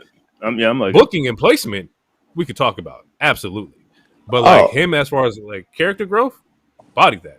Ironically, I feel like I've seen him more this year in AEW than I did in past years in WWE. You have, but he hasn't hit like the main event level of AEW. He's not in the main like title pictures or anything like that. So technically, he's still in that mid card division that he was in WWE. It's just that he has way more of like a push behind him as far as like his creative ideas and stories and shit like that. No, he has more screen time. He has a lot. He's a lot more positive screen time that's controlled and based around his character. We've talked about it before, but everybody can't be in the main picture. You might not be a main title guy, and that's okay. Like, but what you're doing or what you have done this past year is warranted of kudos. Like you've been on your shit. Yeah, absolutely. I think he's had more good than bad as it pertains to on screen and in the show. Now, when you get to talk about Twitter and some other shit, maybe, but overall, he's had a better performance this past year than before. And if he can keep it going, and he doesn't somehow get sent to ROH or whatever the case might be, this could be looked at as a great move overall in general for him. Like, yeah. And that's just how that shit works, bro. It's like Rick, he's doing really well over here because that's what he wanted. Penta's fucking balling on Raw. Penta Penta gonna get a world title run or a shot. He gonna have a title match. I feel like him main eventing against Seth, like that match. He's gonna get his shit. So that's just how this world works, bro. Yeah. People fit better in certain like puzzle slots. So it's all good. From here, after the Bucks match, we see that the Bucks are no longer EVPs. I did see some shit on like the AEW website. I don't know if it's true or not, but they kind of list Swerve and Osprey as EVPs, and I hope that's not the case. I hope we just completely eliminate that entirely, and this is not like something that transfers of power because I don't really want that. Yeah, no, I haven't fact checked that makes that no yet. sense. Yeah, I guess I could fact check that, but I don't want that to be like That could be fun. That could. I'm not even being funny. I think that could be fun. It just depends on how you. It depends on how you write it and what story you're telling. But I think that could be fun. I think it's dipping into the territory of. I mean, I wasn't watching wrestling back then, but it's dipping into the territory of when Raw had guest host every week. It's. I don't. They don't. What? I fact checked. They don't need the power like to do what? like we already got bald dude. What's his name? Christopher Daniels, who's like low key fake GM, and then we know TK is there, even though he's not an on screen presence. We know he's there because he'll book a match in 5 seconds after an altercation. So we don't need no GMs. We don't need. I don't. To me, I don't think we need Swerve and Ospreay making booking decisions or controlling the sound studio and cutting niggas' music off and stuff. What? Okay, the fun part about a DT. What would you see? Like, if you were able to, like, oh, how would you book somebody being an EVP? Like, what would you do? Even though it's not real, because babyface EVP. I would just like, it could just be like the abuse of power. Like, he doesn't have the belt. He could put himself in scenarios. They could put themselves in scenarios where they book. Like, you could have like a running bit like for a month where either one of them continue to book themselves in championship matches and they like keep losing, or like I just think there's shit that you could do with it that could be like a clear abuse of power that could be dope. That's not like Death Riders writing your own storyline type shit. I just think it could be. I think it could be fun. Like, in this sense, if that was the case, I would rather it be them with like the EVP power. Because imagine if you get some shit with Jericho's EVP power, and then now we're in some. That's when shit, right? that would make more sense to DT's pitch. Like with baby faces that, like we're talking, like it's to me it's leading into the finger poke of doom. Like you're leading into Hogan WCW territories, depending on who has this power. But as baby faces, that wouldn't. I don't know. That wouldn't make much sense because I don't know. But it could be entertaining if Jericho did it. I'm for DT's pitch. Let me see him cook. or like a match could be and like someone could, it could be like a purposeful botch, like someone loses that wasn't supposed to lose, and like you could say Jericho comes out and goes, "That's not how I booked the match. That's not how I booked the match. Start it over." Max Caster, like, give it to Max Caster. That's what I want to see. You can have like, "That's not what I wrote right here. That's not what we went over in the back." Like that shit would be fire. Like, I'm the best EVP alive, and then like he'll cut a match and then start rapping. No, give it to Max Caster. Give it to Max Caster. Well, you know what's fucking crazy? Max is over. He's not supposed to be over. It took a long ass time. Over. No, like it took a long time, but it worked. It's one of those ironic things because honestly, I think he's a little too naive. But this whole thing was a punishment, but he turned this punishment into fucking gold. And now it's going to get to the point where TK either has no choice. Either he's going to have to send him to the Shadow Realm, or it's like you're going to have to put him on TV because it got to the point where people are singing that stupid chant like "I'm Max Caster is the like." It took months, but people are fucking with it. And he's being used a lot because they just used it when Scorpio Sky came back, which is also shout out to Scorpio Sky being back on TV. But like they're using him as like the gateway to like allow people to show off their spots. And what you said, yeah, it's like a punishment spot, but he's making the most out of it, bro. Like he's making this shit like look phenomenal. You were the tag team champs, and now you get beat every week, but you're making it entertaining. You are controlling the crowd, like without rapping. He ain't rapped a single bar yet. So, like, I mean, I gotta give it to him. But it's fair, but man's been killing it. You know, That would be. Can you imagine you book a program?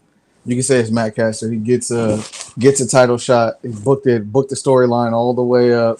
Like you can see him in the back working on the storyline with the other wrestlers, and then the match happens, and he loses on accident, and he grabs the mic and was like, "That's not how I booked it. That's not what we're supposed to be doing. I'm supposed to Yeah. be champion. Like, and it just go like to I me can see that would that. be fucking dope. That would be fucking. He fire. does that, and then Hangman instantly does the clothesline. He's like, "No, that's not how I wrote it." No, I can see I can see that. Yeah, that is not the Entertaining. finish. That's not the Entertaining finish. as fuck. We get the my bad. The women's casino gauntlet match, which was way better than men's. Probably top 3 of the show as far as like matches wise. Like there was a lot going on here. A lot of very, very talented fucking women in this match. Of course, it starts with Bane and Stat, which is also what's the women version of like the meat chance? Is it still the meat chance? Can like you say it that? was. Just, I don't know. That's why I don't know how like. Don't say nothing. Fleshy. Don't say. Oh. Okay, I thought he was gonna say something fucking wild. I know No, where he his head can go. No, he kind of did. That's why he cut it up real quick. Like We're just gonna skip past it. Just skip past it. Keep going. Just like, keep we're going. gonna walk right past this nigga. I know where this nigga can go, and we're not fucking with it today. Not today. All right. A lot of women in this match. Willow's here at 3. We take Ty Mello. Harley Cameron returns, which is kind of dope to see her come back after being kicked in the face by Penelope, I believe. Penelope Ford. Tekla and Amanada have been killing it week to week. They have a serious program. No. Queen Amanada has been beating the shit out of Tekla, Bro, from week to week. She's beating her ass, bro. So it's funny to say that. In my notes, I said I gotta put Amanada on Crash Out Watch, like EO, because she's different, bro. Like something's not right. She the way she's been wrestling week to week, and she don't give a fuck about nobody. She's on Crash Out Watch, bro. It's fucking wild. It's not wrestling, bro. She's beating her ass. Like Queen. It's is this a work or a shoot, brother? She's beating her ass. Yeah, she's been. Tekla's supposed to be the new hot one, and Queen Amanada's like, nah, Like, I don't give a damn. bro. You just came here. I'm beating your ass, bro. You would take this headbutt after headbutt. Like she's not working. right, She's bro. treating her. Queen Amanada is like Gunther to her, bro. She's she's just beating her ass. She's not right, bro. She's not right at all. She's stiff, bro. No, oh, man. Yes. And that's the thing, you don't know. Like you said, is this a shoot or a work? You have no idea, bro. It's been great. It has been fire. It has been fire. Give me a best of 7. Yes, and they're probably going to do that. We see Shuri or Sayuri. Shuri, I think it's Shuri from New Japan makes her debut in the women's gauntlet match. And it's funny because they showed her vignette during the Ring of Honor show, and I was like, that's the person who's going to beat Athena for the Ring of Honor belt. That's what they're probably going to do here. Also, Athena and Thunder Rosa had a dope fucking match. Also in Ring of Honor this weekend as well. Willow hits a fucking mean ass Death Valley driver, almost breaks somebody's fucking neck, or I think it was Athena's neck in this. But then we also see O-Face gets the win. So Athena actually wins the contract. So she's next up for a women's title match. And big pop for me. Shout out to Athena. Yeah. Much deserved. Glad she got on the card. She damn near had to beg, which was kind of irritating because when they started doing press for All In like a year ago or half a year, like they had her right there, and like she damn near had to beg to be on this card. And this is only the hell is that sound? You don't hear it? Am I tripping? It sounds like wind. Okay, his AC. Oh, okay. It's kind of also unfortunate that this was like literally her only second AEW pay-per-view because she's been there for like 4 years. But anyway, all shade aside, congratulations to Athena, big pop, because obviously she's from Texas. It is, if she does lose that title to the new person you just said, it makes more sense to like. I mean, I don't know. Do you see her in September? Yeah, she's 1,000 matches as Ring of Honor champion. They'll probably keep that. But do you see her beating Tony? Because so like this is the first contract ever was the Christian Cage one, and he failed. So do you think MJF and Athena are going to be successful, or like because right now it like there's not been a successful cash in. Like they started off this contract with not a successful cash in. So do you think both of them are going to successfully cash in, or do you think one fails?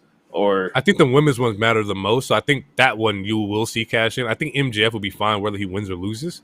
And honestly, I think the story furthers if he does lose. Because at that point, like you got the hurt significant, you lose in the championship match, you couldn't get it done. Like that kind of furthers like their shit. Um, but I definitely think Athena can beat Tony. I think that's the story there too. Is that like, and we'll get into the Mercedes match, but Athena's not going to come in as cocky as Mercedes is, right? Athena comes in and looks at everybody like, I have I've been the champion for this long. I know what it takes to be a champion. I've been winning. I have the pedigree to do it. I think that's going to overwhelm Tony. That's Like a Mercedes version of cocky though. Like Athena is a cocky but it's character. backed up by like tape and footage and shit like that. Like she's been But so is putting in the work. Mercedes. Mercedes got. I This mean, is also true. granted, Athena has. She's almost at 1,000 days. Mercedes got 8 titles. Like to me, it's 1-1. It's just different versions. Like Different versions of it. to me, We'll see. Yeah. I think she gets it, and she talked about it in the press conference too about like her involvement with ROH and why she was down there, what she was trying to accomplish. She had mentioned that she had came in and she was like extremely arrogant, thinking that like I came in here, I know who I am, I should get the TV time and the spotlight and whatnot. And she's like, I had a rude awakening and I realized I needed to put in the work. Now, granted, did she put in a little too much work in my personal opinion? Maybe, absolutely. But in her eyes, like she wanted to build the tape, she wanted to build the footage, she wanted to be history, and she's done that. I think they said she's going to be full time at AEW now, so we'll see this new reign of her up on the main stage and just go from there. But I'm extremely excited, extremely happy to see what Athena does with her opportunities, and I definitely think she should be Tony, especially if it's not Mercedes. If it wasn't Mercedes, then who? I mean, I don't know. They can run her and Mercedes back. I mean, honestly, the way I feel like they should. I mean, they should have ran Bane and Tony back because they had potential. Like Bane was getting. They had the potential to treat the booker of like young Brock Lesnar, and then it is what it like.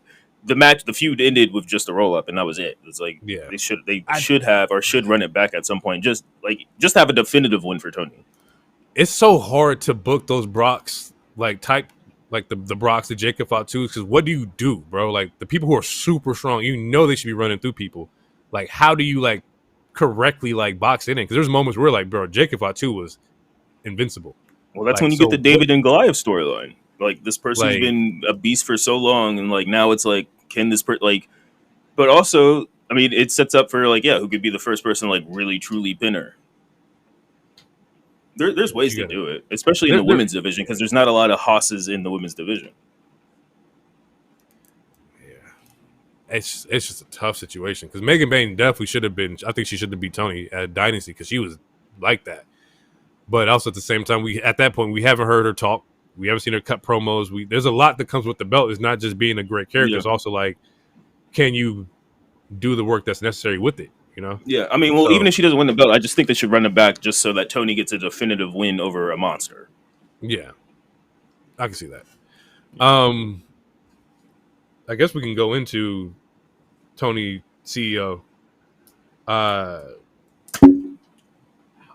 which, damn. Well, before we get into that, you all right? You good? Yeah, I'm good. All right. Okay. Before we get into like CEO, Hurt had their best match in AEW so far. The Jet Speed match was their best match in the tag, easily. They look strong, look crazy fucking dominant. Bobby had great fucking spots. Shelton fucking German suplex speedball outside the goddamn ring. Like they looked like, oh shit. Yeah. I mean, as they should. It's true. I'm glad they did add the Paragon or whatever to it, or not the Paragon. Is it the Paragon? No, the Patriarchy. The Patriarchy. Just because I don't remember if I got into it last week due to my tangents, but to me it was going to be weird seeing the Hurt sell for them after they just beat their ass like 30 times in one night. Granted that we did see this, like seeing this last Wednesday is like, oh, I get that the babyface have to have a slight comeuppance, but it's like, bro, you got Bobby Lashley selling for Karate Kid here, bro. I don't know. It looks funny to me, but the match was it was fun. Like I think everyone did what they were supposed to do. You have obviously the Hurt Syndicate, big hosses. You have the fast paced Jet Speed, like it's in their name. You're gonna get some cool ass high spots, and you got Nick Wayne, who's going to do some stuff, and then Kristen Cage, who's also a vet, going to be the methodical part about it. Like, yeah, I think it all worked out. Yeah, there's a steel step spot where like I think it was Sheldon that threw fucking Kevin Knight in the air on the steel steps. Like, just yeah, when they say they hurt people, that's what their true intentions are. They are not. This ain't like it's not. We gonna pin you up in submission. Like, no, we don't want you to get up. We hurt people. Which is also they did that live too. And from my recording brain is I hate when people do like the songs over their vocals because it sounds delayed. Yeah. But Westside and Smoke Dizzle definitely came out live and did the entrance.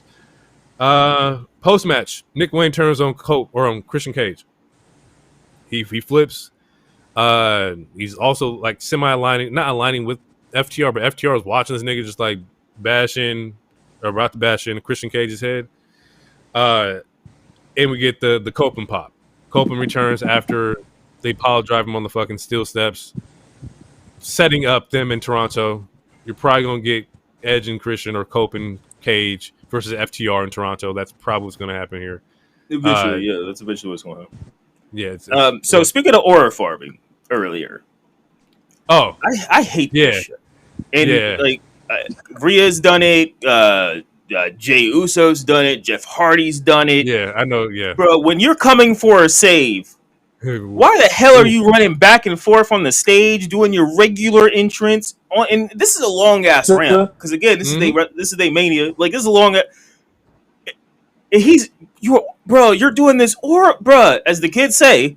This old ass nigga's aura farming the fuck out of it, and it's like, logically, if I'm beating somebody up and I'm watching someone dance from like 60 yards away, I'm gonna keep beating this person up. Yeah, stop me. You're supposed to stop me. Like, what is stopping me from crushing his skull in right now? Nothing. Yeah. When regulars came out, Warren G didn't be like, oh, Nate Dogg was crip walking as he was walking down the alley for me. No, he said he came and he saved me. Like, what is this shit? And yeah, you had Pyro, bro. Yeah, Pyro. Yeah, it was fucking funny. He was definitely like, your boy's in trouble. I guess it's not really his boy.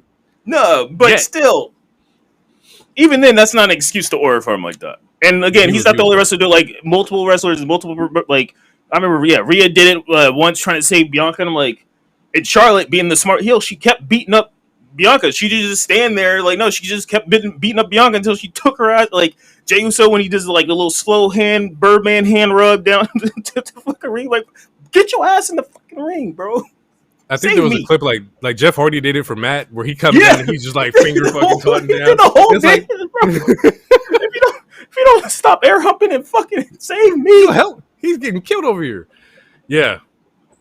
So Cope is back. We're getting Cope and Cage versus FTR. The moment where Christian thought Cope was going to attack him, and instead of it's a callback to when Cope showed up and hugged, and he's like, instead of go F yourself, it's go find yourself. Go find yourself. So I was wondering why he had a mic in his pocket, and I was like, what is he going to say? And I was like, okay, I get it, but no. Like, that could have been in a promo. We could have did that promo on Dynamite where he's like, yo, go find yourself. But like, at that moment, it was like, all right. Okay. Yeah, CEO Tony Storm did not think that Tony was winning on this one. Not at all. Mm-hmm. Not at all. I think I had it in my head that belt collector Monet was definitely going to happen here. But I'm not mad at it. I'm not mad at it at all. It was a great fucking match. Tony hit like 3 fucking Storm Zeros like in a row. It was fucking nuts. Still kicked out that was overkill to me. But it was a really great women's match. Like, great women's match. Like Mercedes only got one blemish on her track record in AEW so far, and it's unfortunate. I mean, unfortunate to whom? I saw someone because during her entrance on her ring jacket or whatever, she had the name of all her victims, and someone was like, Undertaker did the same thing when he lost the streak. And I was like, I wonder if that's a callback. I wonder if that was an intentional callback or not, or I didn't see it. I thought that shit was dope too. It was like, No, oh, no, damn, she got everybody she beat on the cape. Like that's kind of hard. it's a cool touch. It's like as a heel, I would do that. Like that's fire to me. Like look at all my victims on this sexy ass jacket. Yeah, that shit was fire. And no, I don't think we can. No, I can't hear you at all. And it's not showing the red muted thing like it was earlier. Yeah. But to go back to the match, I knew she was. I thought she was winning, but what got me and told me that she wasn't winning is when she picked up the belt and started like cheering with it, and I was like, "Hey, definitely sounded bad luck." I was like, "B, you also wouldn't waste the photo op of her holding the belt during this moment, you know, like you would wait until like the end of the match for her to hold the belt." And I was like, "Oh shit, she picked up the belt. She's probably not winning this shit," but rightfully so. Definitely kind of like over or underestimated Toni Storm and lost. Has her first loss in AEW. And I think this builds up a story here. And the thing is, like, if Toni Storm can also lose matches, Mercedes can lose matches. So it doesn't hurt anything. Like Toni Storm got 2. I think she lost to Mariah May, and there was one more before that. So, oh man, that's been his name since like forever. He don't. I don't even know. My bad. My bad. Yeah. So Tony gets the win here. I don't know what we do for Mercedes. I don't know if they run it back at All Out. She has a lot going on. There's plenty of other like titles she got to defend and shit like that. So I don't know what we do with Mercedes from here, and I would be very interested to see. Yeah. Hey, bro, you good? Say something for the mic, for the fans one time. You're. Nope. Oh, it was delayed. Damn, that boy get late text and his Wi-Fi delayed. I don't know what. Oh, that sounds on wireless. I don't know what kind of internet service, man. Cricket. What? He got a hotspot. He on the church's Wi-Fi.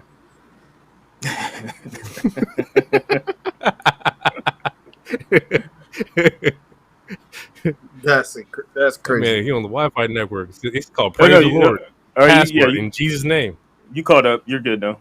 Yeah, you're fine. Yeah, we can hear you. That's bullshit. You have anything to say about the women's match? Anything about Mercedes losing? I saw this nigga tweet. That nigga tweet said, "Thank God" or some shit like that. And I almost got at him. I saw that nigga was hating. That nigga was hating like a motherfucker. I saw that shit. Because where do you go if she wins? Where do you go? Coming from a Roman stand, I don't need you to answer that. We watched 4 years of yo nigga. I can't have Monet winning for 365. Roman didn't have all the possible belts from all over the world. He had. And they had all the TV time. It's the exact same thing. I mean, he had the 2 belts for the main show, and if she would have won, she would have the 2 belts for the main show. And what would have happened was that it would have bottlenecked the division. Now that she lost, I mean, honestly, it's kind of where do you like it? To me, they put them to me, and I feel like we talked about this before. To me, it was kind of like a catch-22 because it's like, all right, Mercedes and Toni technically beat everybody already. I mean, we haven't gotten Athena and Toni, so I'll give them that. But like, besides Athena, like they both beat pretty much everybody. So it's kind of like this should hopefully be a nice little reset if they can figure it out. But like, there's a lot of women that need some TV time. There's a lot of other things that could possibly happen, but since they both are still, I don't see Mercedes losing anytime soon again. And with Toni, like, who knows when Athena will cash in, but I'm assuming it'll hopefully be on a big show.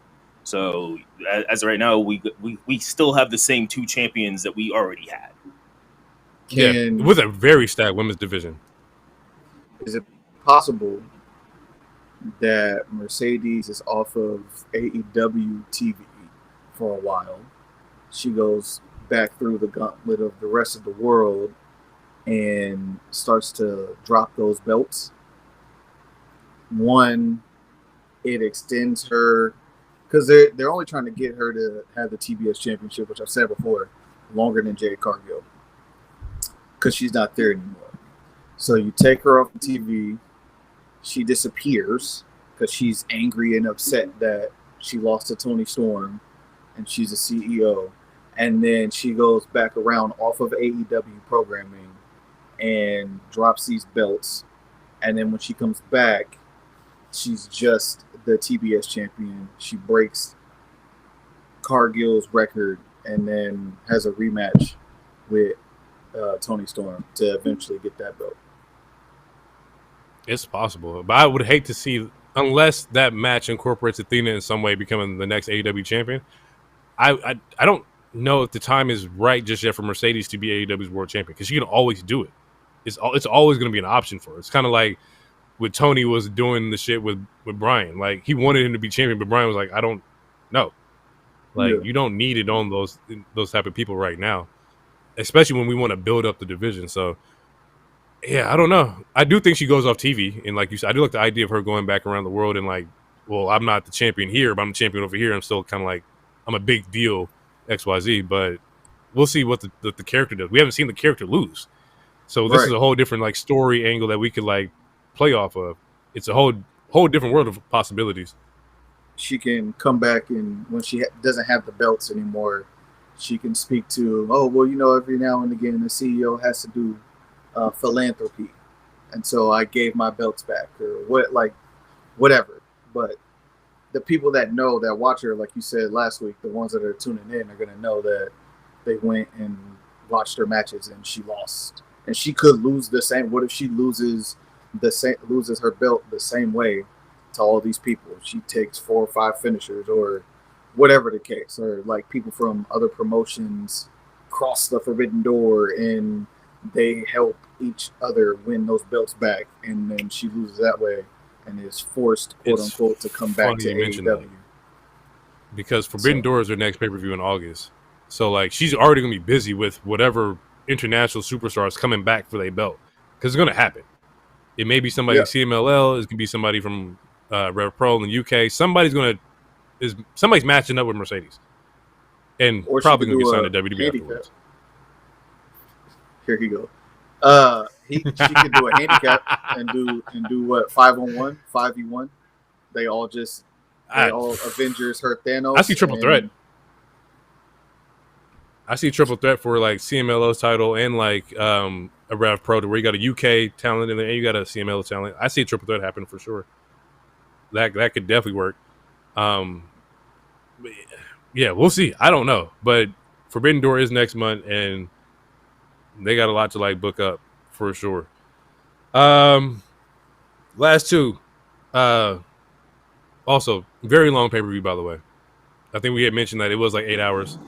8 hours, an entire work shift for some people. Yeah, it surpassed WrestleMania 35. Absolutely, which was a good WrestleMania, by the way. And that shit had 16 matches. I looked at it. This shit was fucking crazy. That being said, though, if 12 to 6:30, nah, we could do 2 days of wrestling with Mania. I can do 8 hours.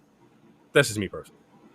We've done night 1, night 2s, and those motherfuckers are like 4 to 5 hours together or individually. I'd rather have that than a full 8 hours. We're talking about some people's work shift. Some people clocked in when the show started and they clocked out when the show was over. It's just I'm very pro 2 shows or 2 nights. I don't think every pay-per-view needs 2 nights like SummerSlam and all this other shit. But like when Mania started going to 2, I'm like, if 4 hours a piece, that's very doable. I don't like sitting in one place for fucking 8 hours. You can do the same thing here. It's like you can watch 3 hours here and watch 3 hours the next day. Why does it have to be broken up by them? Well, yeah, I could do that. But then I gotta like avoid the spoilers. So, just. But also, I do understand Tony's mindset, where it's like he wants everybody on the card. He wants people because this is a pay-per-view. This isn't like subscribing to Peacock or whatever. Like he wants people to get they $50 worth. I get it. I get that. There needs to be a balance. 8 hours. We're talking 3.5 Harry Potter movies.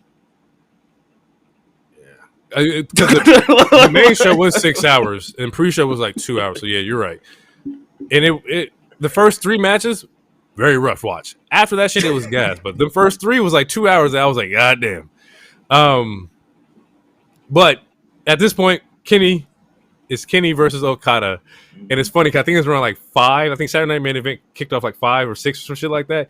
And people were like, bro, you would start the fucking pay-per-view or Saturday Night Main Event while Kenny and Okada's going on. I was like, bro, what the fuck are we doing here? And out of the 4 matches that I've seen from them before, this one was probably the least favorite. Is it the age? What is it, the I think it's a little bit of they're just it's I don't know. The first 4 are fucking crazy. And they were each like hour-long matches and shit like that. Like they went fucking nuts. This one was a good match as well. I thought they could have went a little bit longer though. Pause. Like I felt like by the time the match was heating up, it ended. And I was like, I looked at the time. And I was like, bro, what the fuck was the rest of the match? And they had been wrestling for like 30 minutes already. I was like, oh shit. Oh, but it could have been longer. 8-hour pay-per-view. Oh fuck. They was balling. The last half of the match, they was fucking balling. Yeah. And there was a lot of, and the thing with this match that was also kind of confusing to me is that it's supposed to follow like, I thought the continental rules and whatever, where there was no interference, but there was a lot of Don Callis like interference in this match. Like, you know, just holding the refs and shit like that.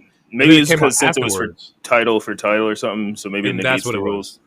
I found this out. I'm sorry. So I believe the reason why they can't call it the Intercontinental is because I believe WWE has a patent, or is it a patent? Is that the right word? I think they own the word Intercontinental, at least in America. Their belt. The IC belt is Intercontinental. Yeah, no, I'm saying I think that's why AEW didn't call it the Intercontinental, because technically they're merging the belts. It theoretically should just be called Intercontinental, but I think WWE owns the word Intercontinental in America. For sure. You can't do that.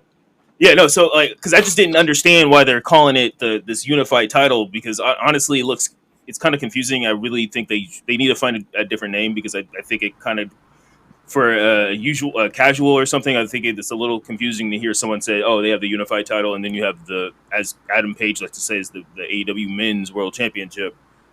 I think it might be confusing as far as when we talk about title hierarchy that we've talked about on several different pods. But I just wanted to say that because I was curious to why they just didn't call it that, and I found out it's because of the name is owned, at least in America, because New Japan has an Intercontinental, but I think it's because they in Japan. That would make sense. And copyright rules are different overseas. Copyright. Sure. There we go. That's balling match. They gassed it. Okada gave out a pretty solid match. He was not phoning it in. He was doing his thing. I definitely thought Kenny was going to win, and maybe they're going to run it back again at some point. They're 2-2. I think it's 2-2 and 1 draw. So it's going to be a best of 5 or some sort at some point. And I think after the show, Tony said, like, because Okada won, this belt will follow Continental Classic rules, kind of similar to what we were talking about before, to where he's like, because it's 2 different titles, whose rules are in effect. And so from now on, whoever fights for this title, they're going to have the Continental where there is no interference and whatnot. You're right. Which he announced that he already announced the Continental Classic, or that there will be another one also. Yeah. So, yeah. But overall, dope match. Kenny is looking great. Okada looked great. Still the worst match out of the 5, but that just means the other 4 are fucking insane. I don't know where to go from here. I don't know. Do they run it back at All Out? Like, do you need to run it back at All Out? Like, I mean, I don't think you need. I mean, maybe Okada don't do brutal shit. So like, he don't do blood and nothing like that. So it's not. You're not gonna get that. I don't know, because I don't like. Granted, like, obviously we're only going to have them for such a long time. Like, Kenny's been talking about like how broken he feels for a couple weeks now. I don't know how much of it is a work or not, but I also don't think we should keep having the same dream matches. Like, I don't think we should spam it. Like, there's a reason why this was a moment. Like, there's a reason why they waited to do this at All In. So I don't think we should spam it. So if we do get a rematch, I don't know if it should be as close to All Out, but also at the same time, it kind of would make sense just based off of all the interference and all this other shit. So I don't know. Forbidden Door is next month. My bad. I keep going Forbidden all out, Door. but Forbidden Door is next month. And there's some shit that you can do there too. Like, not saying it gotta be Kenny versus Okada at Forbidden Door, but it could be somebody else. I think it was Tanahashi that was retiring. Like, and it's overseas, not in the US. So there's a lot that you can kind of like play with. And I think this is why I can't predict where the stories is going, because Forbidden Door is next, and Forbidden Door is the crossover. So I really have no idea who or and what. It's in London, somewhere in Europe. In London. I know it's Mystico and MJF. That's one I can pin down for sure. But I don't know anything else outside of that, because now we're looking at New Japan booking with AEW booking, and who the fuck knows? Yeah. Main event: Mox, Hangman, Texas Death Match. Off rip, 10 out of 10 for me. Just because I'm a sicko, but you know. You knew. Getting stabbed in the head with a fork in the first 5 minutes, bro. Nigga, 2 minutes. I counted. It was the first 2 minutes. Yeah. I was like, yeah, we getting at it. This was dope. Are you a fan of this stuff because secretly you want to live?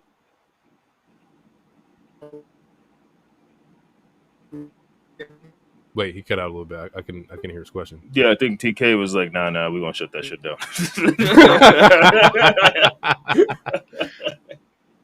Okay. God damn it. I couldn't hear him. He didn't. Okay, you just cleared it up. What's the question? Can you hear me? Yeah.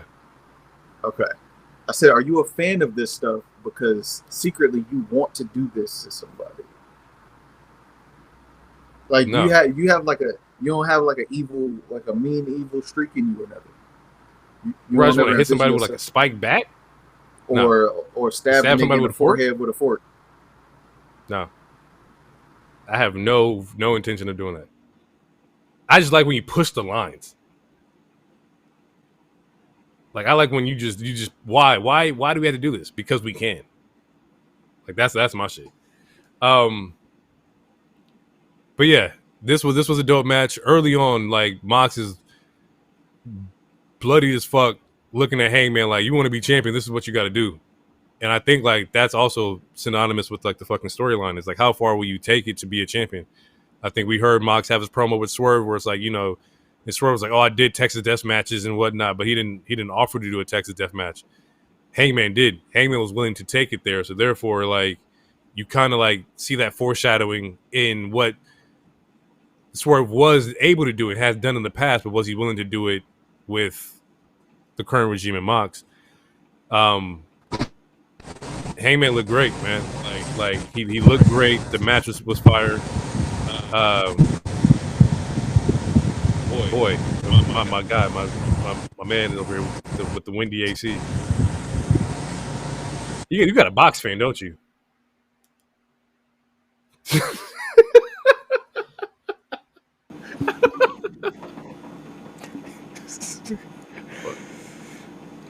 The funny thing is that I couldn't hear the AC at all, like the first time I ran, but since he's been coming in and out, it's been louder. That's the second time hearing it. I mean, we've been recording for a while, but that's the second time hearing it. It's like in and out. I don't understand it. It's fine. I'll just sweat to death. It's cool. No. Now I don't hear it. Yeah, because I just turned it off. Oh. I just turned it off. So I'll just start melting away. It's cool. We're almost done. Can you guys hear mine? Yeah, you said what? Can you hear mine? No. Not at all. No. That's why I said he got a box fan, because his shit sound like it just sound crazy.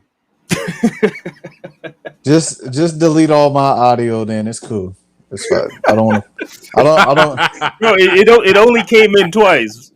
You're good. I don't want to fuck up the pod. You know what I'm saying? You trying to get some shit off. All we heard was wind blowing. It was like, what's he saying? And then the nigga froze, and I was like, now he froze and there's wind blowing. I can't hear shit, nigga. Anywho, Hangman wins, man. Like we finally get the storybook ending that was needed, very much needed. in a very dramatic way of choking out John Moxley, which I know this nigga's a sicko. Because who the fuck thinks about how to sell a spot of being hung? Like, that's a sick individual. I mean, Somebody that it's in want to his hang opponent's people. name. Yeah. Like, he had too much fun. So, all right, for me, I think this match fell flat. Really? I fell flat because, one, I feel like we never truly understood what Moxley's intentions were. Like, the big villain has been beaten. That's great. But with his ramblings, like, what was his actual goal? Like, and did he get even... What? This was it. Just to have someone bloody him? This is not his first time being bloodied. Who was going to bleed for the company? Who was going to put it on their back? A lot of people bled in his matches. It's a Mox match. A lot of people bleed. Right, but who was willing to take it further than him? Who's willing to like damn near kill a man to get this shit back on track? Nobody else wanted to take it that far. So he beat up an entire company and kept the championship in a briefcase just to see if someone would make him bleed. No, just to see if anybody was capable of taking it that far. He went against the most violent man in AEW. And it wasn't enough. Because there was interference. That was also true. But it wasn't enough. I just think this whatever story Moxley was trying to tell, to me it felt flat because I didn't truly understand his motivations. He got choked out. He was laying on the ring apron, so technically he could have just stood up. And then he's not being choked anymore because he was sitting on it and his legs were there.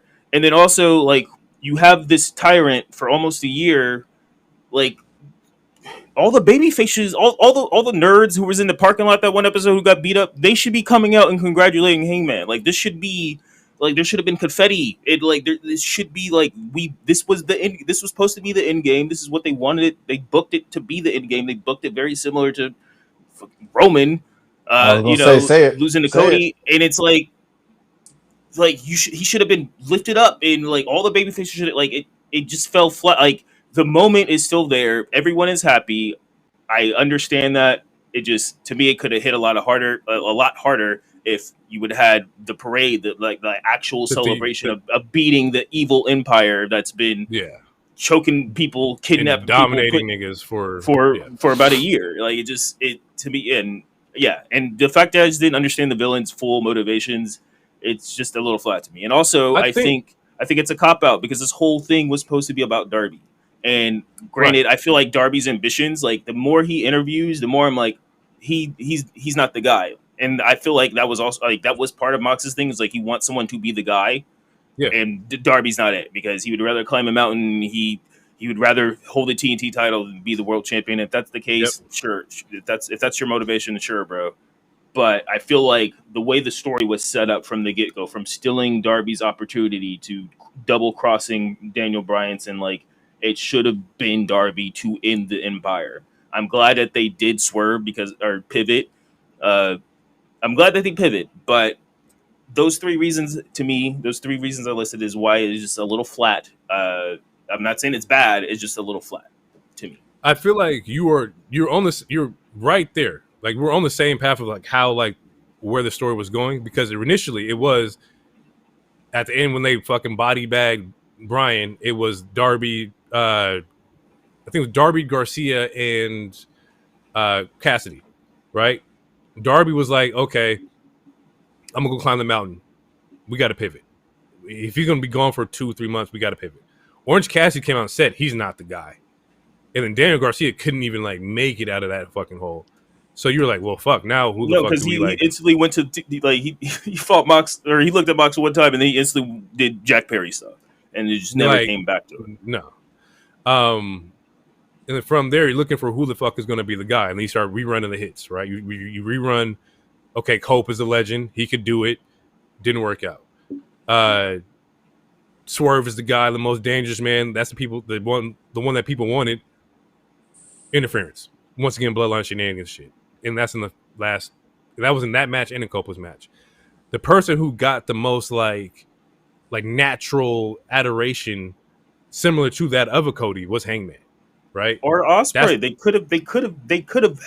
could have won You could have done Ospreay. He could have won the Owen Hart, and You it could've would have done been. Ospreay. It honestly would have been a bigger thing to me. You But- definitely could have done that. But you're not wrong. Um, Like Hangman is what like he's one of the the better. one. He's one of the bigger baby faces. I mean, hopefully this run is a little bit better than his last one. I mean, I don't think like who's set up for him. I mean, besides MJF, I guess, but Yeah, I think I you don't start think, there. I don't think they're gonna rush think- that. He doesn't need I to think cash you it. Like, start there. yeah, like, but they don't. it- They don't need to rush it though. No, that doesn't mean he's going to cash in immediately. I don't think we'll see MJF versus Hangman at Forbidden Door or All Out. You probably run it again with Mox. The Death Riders are not dead yet at All Out, but we'll see. I don't Yeah. know. But as far as like the objective of the story, because the objective was for Mox, you got to find somebody who's willing to be this. Y'all already kumbaya and shit. Meanwhile, y'all don't really care about being champion. Daniel didn't even want to be champion. He just did it because Tony wanted him to do it, right? So Pretty fuck much. that. We got to kill that shit. Like, if you want to be champion, like, come be champion. Show me who's dedicated enough to take it that far. And I think that's what the story was with him and Hangman. I think it's the right person. Yeah, I'm not. I don't think it's the wrong person per se. I think there was. The story was Darby. Yeah, I think that him not doing it is a cop out to me. And then like, if it wasn't going to be Darby, I feel like Ospreay was the more he's Ospreay. It would have. I don't know. To keep having you're him not wait wrong. is weird to me. Unless he wants that. Yeah, which And that would prove Mox's point again. It's like there's a lot of Yeah. people who are just here just to chill. Like, yeah, like a lot of people don't want to be the guy. And so I'm going to lose it to the person who wants to be the guy. I can't give it to people who don't want to be the guy. Like, Yeah, I definitely think Darby was like, oh, I want to be next, but I want to go climb the mountain. Like, then you cut a promo on top of the mountain, but he wasn't you climb a mountain and cut the promo, but you're not going to be in the championship match. Like, which we know he's back in town. I don't even. I mean, it was cool for the fact because of you saw him on the mountain, but we were like he's been back. Yeah, in you knew he America was for there. weeks Yeah. now. I don't know. He should have just showed. Well, he did show up, but Yeah, he was there. Yeah, Darby was there. He did. Brian was there. Like, so you got your babyface moment. Swerve with the callback of the chain and whatnot. They had a really good promo on Collision where like he hangs him, he gives him the chain and whatnot. So like it makes sense because there is nobody else. Jay White injured, Pac injured. Like, who was going to be that guy? It had to be Hangman or MJF, but MJF is MJF. So yeah. Overall, I gave the pay-per-view like it's 7.5, 8. It wasn't my favorite. It was still good and entertaining, but this wasn't one of the ones that like cracked it out of the ballpark for me. Maybe on the second watch, maybe, but on my first initial watch, 7.5 out of 8. It was cool for me. It's a 5. You lose a star for 8 hours, and then everything else that you said, I kind of agree with. So it's gonna be a 5 for me. So it was a It wasn't 6 bad, though, beforehand? It would probably be a You 6. can't give you can't give the review until you watch. I didn't. I fucking asked a question. He said you lose a star, make it a 5. I'm just saying. I want your opinion, but I want you to watch it. Oh. I mean, shit, did we give a rating for the Saturday night main event?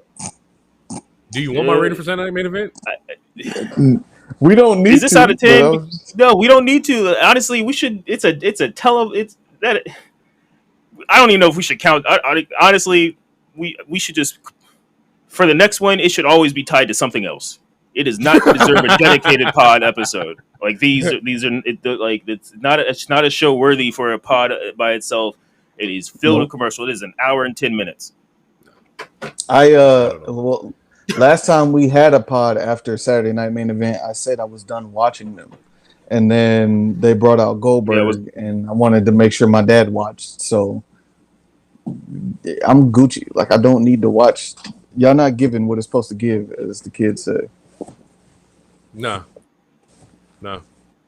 So as a group, we're all collectively not watching Saturday Night Main Event. I'm not gonna say I'm not gonna watch them, but I'm just saying I don't think I don't think it's pod worthy unless like a storyline is furthered or like there's a really good ass match. Because otherwise, it's just it is a free show.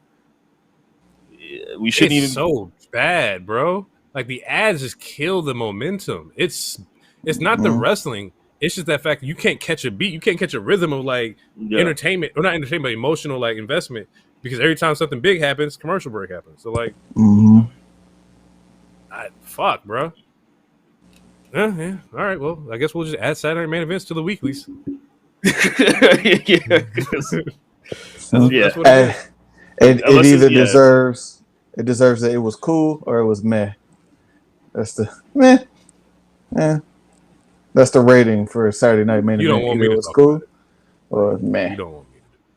Actually, we do. Like, We do. Open you the wasted 30 minutes. You could have floodgates. gave 30 minutes to the main event of All In. It would have served you better. I'm Man. keeping dead ass. Or you could have just kept that shit. If we want to be honest. Yeah, You yeah. could've just Them kept niggas. My bad. I can't say the word. Them niggas. The counter programming? Yeah, that shit. Oh my god. That shit. Bro. You can't counter program a show that it's their WrestleMania. We're talking about a show that's filled with commercials. Real people would have just watched it later. You know what? I want AEW. Or you watch it on 2 screens. Everybody doesn't have 2 screens, my dude. It's not like, and then you got a Then you VP in pick it, have one thing, and then you got to pick. I want AEW. I mean, you don't really have to have the VP. I want AEW to move their All In up to WrestleMania weekend. I just want to see what happens. I'm interested. I don't think that would be smart. Now, why would it not be smart? Yeah, why not? It's not going to. That's like asking the finals to be placed on the Super Bowl. It's But not why? Gonna, But why? Well, the NFL's It's already going taking fucking Christmas. They're trying to take No, Christmas. right. Well, from that's the Christmas. NBA. We're almost here. He's almost fake. We almost got you. Like Got me you with what? wouldn't I don't think it's going to be. It's I don't think not it's smart. to book WrestleMania Yeah. or book All In during WrestleMania week. Why? Because the programming from WrestleMania is going to be stronger than that of All In, right? Counter programming. That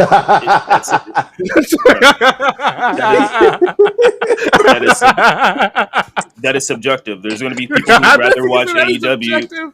I can't even get my shit up. The counter program needs to be banned. All right, I'm sorry. Like, if you're worried about a Saturday night main event that has been shitted on for like half a year, then like, if you're sweating about that, then that's a problem. It's not the No, show. no. It's just the effort to like control the airwaves and control the socials and control the dates and get people's eyes everywhere. That's still part of counter programming. My thing is this. As WWE, if you view yourself as the number one wrestling promotion and brand, at some point, you have to stop. Like you did it. We didn't even talk about it. You did a disservice to the Great American Bash to NXT. We didn't even talk about it. Didn't even talk about it. It's like 600 people that they perform in front of. It's unacceptable, bro. What I'm saying is, yeah, don't just think you can whip your dick out on the table because you're WWE and automatically you're going to be better than whoever else is doing that just because you pulled up on the block. If you are going to counter program, then you need to really bring your shit. But don't just be like, oh yeah, nigga, I'm gonna put this out here. You know who he is, nigga, WWE. Yeah, you see they didn't put Evolution on that same day, but they'll do it to NXT. There was already 2 other shows. NXT started before All In, and it was trending. What are we? We're basing this optics off of stuff that we don't even fully know about. If their numbers prove that they're doing okay, like Saturday's main event was trending over All In, and it was the worst show. But that's on X. Like if that's what they're paying attention to, if that's their parameters. Also a product of counter booking. Why? Because people want that to. We're right there, bro. But what I'm saying is, if you truly want people to see your shit, like to see all of it, then book fire shit. We talk about this. No, nigga, I was fucked up, hungover. But there was nobody. I didn't see anybody talking about NXT. I didn't see anybody talking about it. Talking about NXT. Blake Monroe pinned the champion. I saw that. That was a big thing. I didn't see it, but that's okay. So that's what I'm saying. Like again, if you have 2 people, one person didn't see it, one person did see it. What I'm saying is, what's it? Mariah May. Now Blake Monroe. That was supposed to be a big acquisition. showcase her. We'll see. Like, is she on Evolution tonight? Maybe. We'll see. But the Evolution is about to have a runway because nothing is on. Like, nothing is on. So you get the opportunity for everybody to now tap in. People who are AEW loyalists who want all women's wrestling shows, or those who are not AEW loyalists that want to see all women's wrestling. Everybody can now funnel to this. So all I'm saying is if you want people to watch the shit you want to watch, or if you want to dominate and be competitive, then just put your best shit forward. Don't put a Saturday night main event. That's like that's all. That's all, man. I don't know. To be dead ass, it also does a disservice to NXT. You keep doing it to NXT. Like Heat Waves is the same night as Forbidden Door. Like you keep trying to like book NXT around that. NXT don't got a solid men's division right now. That's a fact. So like, the reason why you're tuning in right now is to check the women. It's a lot better now with Javon and Jasper Troy and whatnot. But it's not like what it's like. The thing with WWE, they have the benefit because there's a streaming service. So like, even if they don't expect you to watch it live, they know that you can watch it because there is a streaming service for it. Other companies don't have that benefit per se. So maybe they're counting that. Like some people count the Nielsen numbers immediately, and then afterwards, like, oh, what about all the people that T-voted? Like they have the benefit of having a streaming service. So if they just want to put shit out and they know people are going to eventually watch it, and it's trending on their social medias, and like that's all they like to brag about. So if that's what they care about, then but why sacrifice the talent and not put out great product too? Like Saturday Main Event was not what that shouldn't have been booked. The Great American Bash was good. It was better than Saturday's Main Event. Yeah, then don't book that on the same day as somebody has the biggest wrestling show of the week. You don't do it to my thing is you just can't expect to put your dick on the table and put your C product against another promotion's big thing and then be like, yeah, they're gonna watch it regardless because like if you really want to compete, their C product beats their show on a weekly basis. Yes, but how do we know when it comes to their biggest show? That's all I'm saying. Because that's what they have this, they want to dominate, and I like from a competitive standpoint, I'm not knocking WWE for it. All I'm saying is don't just assume you can roll out a Saturday night main event or an NXT and put it against another promotion's biggest show and be like, we're gonna dominate anyway because we're us. Like that's like relying on one move just because you can do it the whole time. You want to be able to dominate. Put some shit out there. Now, transparently, Saturday night main event could have been affected because Seth Rollins got hurt, and maybe they were gonna have a bunch of shit happen. Saturday night main event had Seth Rollins made it through the match and storyline shit. Then yeah, okay, cool, you got me. But it just wasn't. It wasn't cool to me this week. That's all. Saturday night main event has been fired since the first one.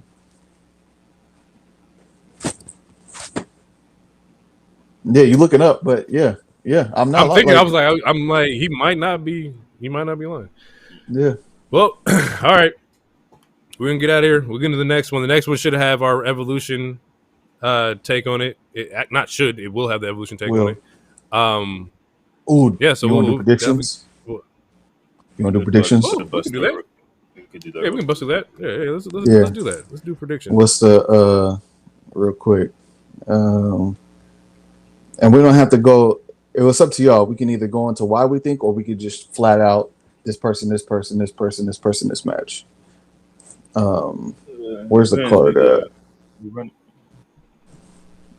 We got a quick little 7-8 minutes. We can do this real quick. Becky, Bailey, Lyra. I'm going Bailey. Hero. Any certain? Becky. Okay. Lyra. That's funny. Okay. Yeah. I'm going Lyra. Yeah. Okay.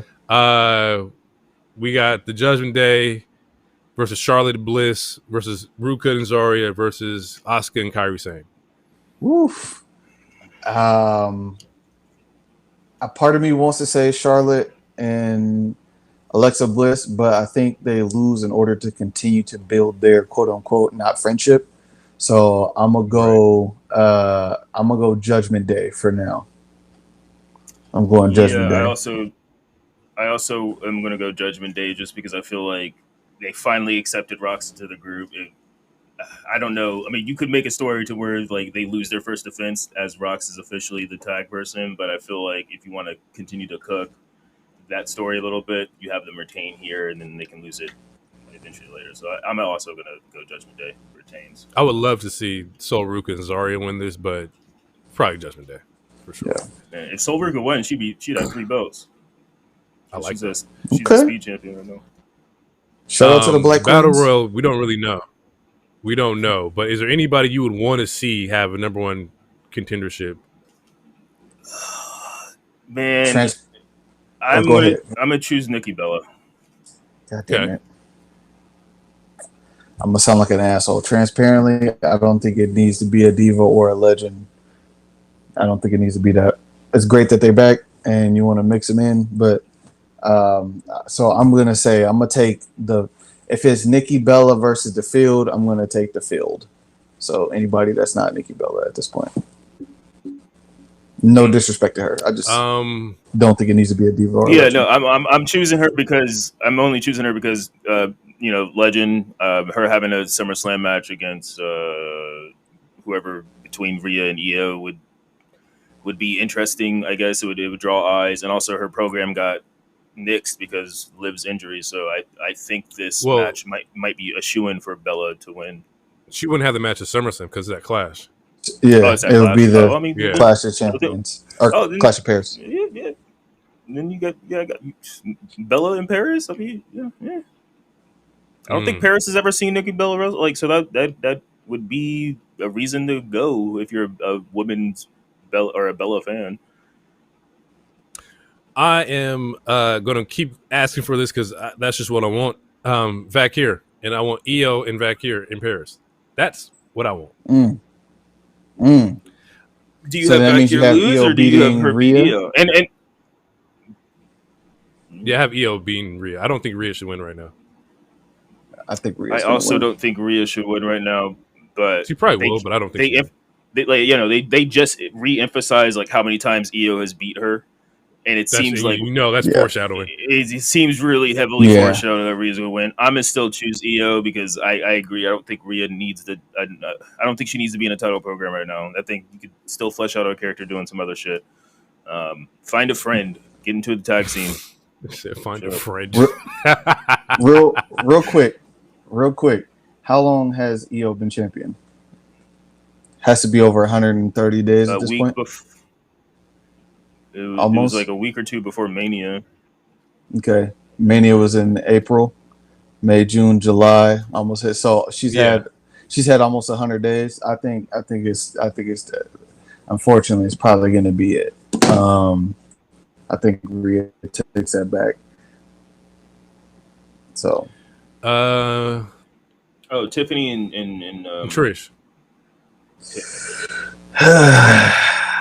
I got to be consistent with my point about Legends. It's gonna be it's Tiffy time, unfortunately for Trish Stratus. I'm rocking right there with you. Cargill Naomi. Woo, Hero, you might got to go first. So before Bianca was added, I was for sure going to say Jade because obviously it doesn't make any sense for her to lose before she has a title match at SummerSlam. But now that Bianca's added, I think with the shenanigans, you could. Oh man, I think it goes against my better judgment. But since Bianca is added, oh man, because it could still go either way. I'm gonna stay with Jade because just wrestling logic, it doesn't make sense for her to lose before a title match unless they were going to add Jade to the title match. But she doesn't need to be in it; she has a goddamn briefcase. So wrestling logic says Jade should win. I'm going to choose Jade, but god damn it, I'm telling you, I don't know. I'm choosing Jade. That's my final pick. I'm gonna go out on the ledge that you refuse to go out on, and I'm gonna say Naomi wins. I actually think Naomi cheats here, behind Bianca's back, to further push the The distrust. distrust between. I think Oh, that's so Jade good. and Bianca. I see it.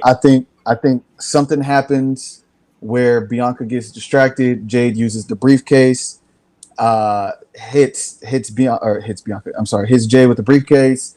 Goes over. She's holding the briefcase. She's laughing. Proceed with caution. Da da da, and then that's gonna unfold later down the line where Naomi might try to cash in on that championship match. I think I'm right there with you. I think somebody hits Jay with a weapon though, or hits Bianca with a weapon. I think to further the distrust, I think Bianca's gonna look at Jay kind of crazy, like for being hit. Like I think Jay's gonna try to hit Naomi, is gonna hit Bianca, and it's gonna further some distrust there. Yeah, I'm going the opposite way. I'm gonna go Naomi. And I think Naomi off of like some cheating off shit. the cheat. Like, yep. Oh man. Yeah. Off Yeah. the cheat. That makes so much sense. I love it. I love it. I'm here for it. Last one is JC Jane versus Jordan Grace for the NXT Women's Champion. I'm gonna choose Jordan Grace, and I think Blake Monroe turns heel. I think this is my first time seeing them like 1-on-1. Mm-hmm. So I have no idea. I'm just gonna be watching this.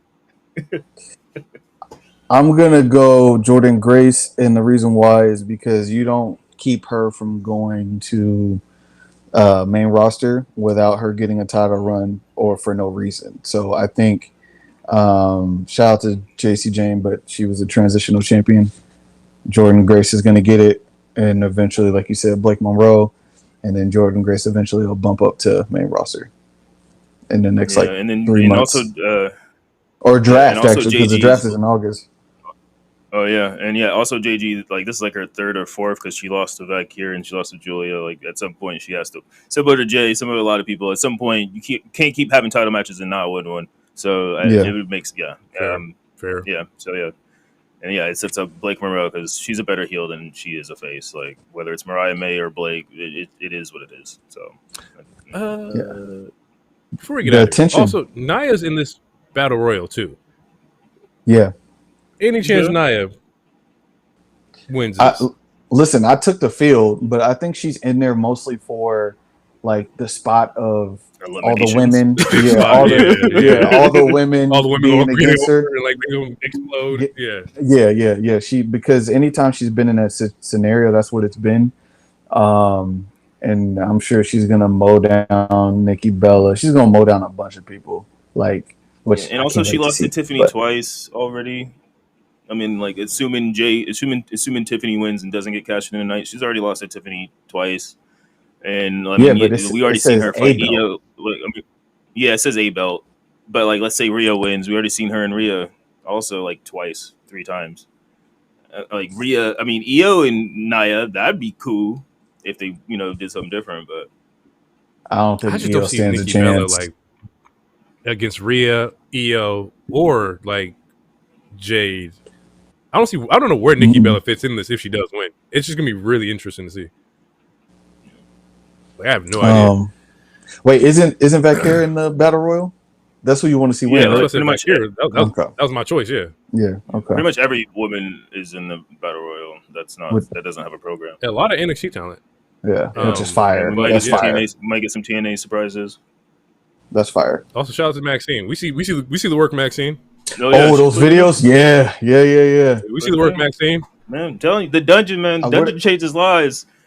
I'm gonna go to the dungeon. If I want to become brother, I'm going to the dungeon. I don't want to go anywhere else. I think TJ Natty's gonna get you right. I think their group is called the Dungeon Dolls or something. Her and Natty. Yeah, their new tag team. Yeah, which hasn't even gotten any real TV time yet. But yeah, they got a shirt. All right. Yeah, they need a shirt. And they need to get some. We're gonna get out of here. We got like an hour before the show starts, and y'all niggas need to get food, and I need to edit this shit. So we gonna get the fuck out of here. It's been real. Thank y'all for tuning in. Thank y'all for checking us out. We will catch you guys in the next one. It's been real. Peace out. Too sweet. Believe in the wave.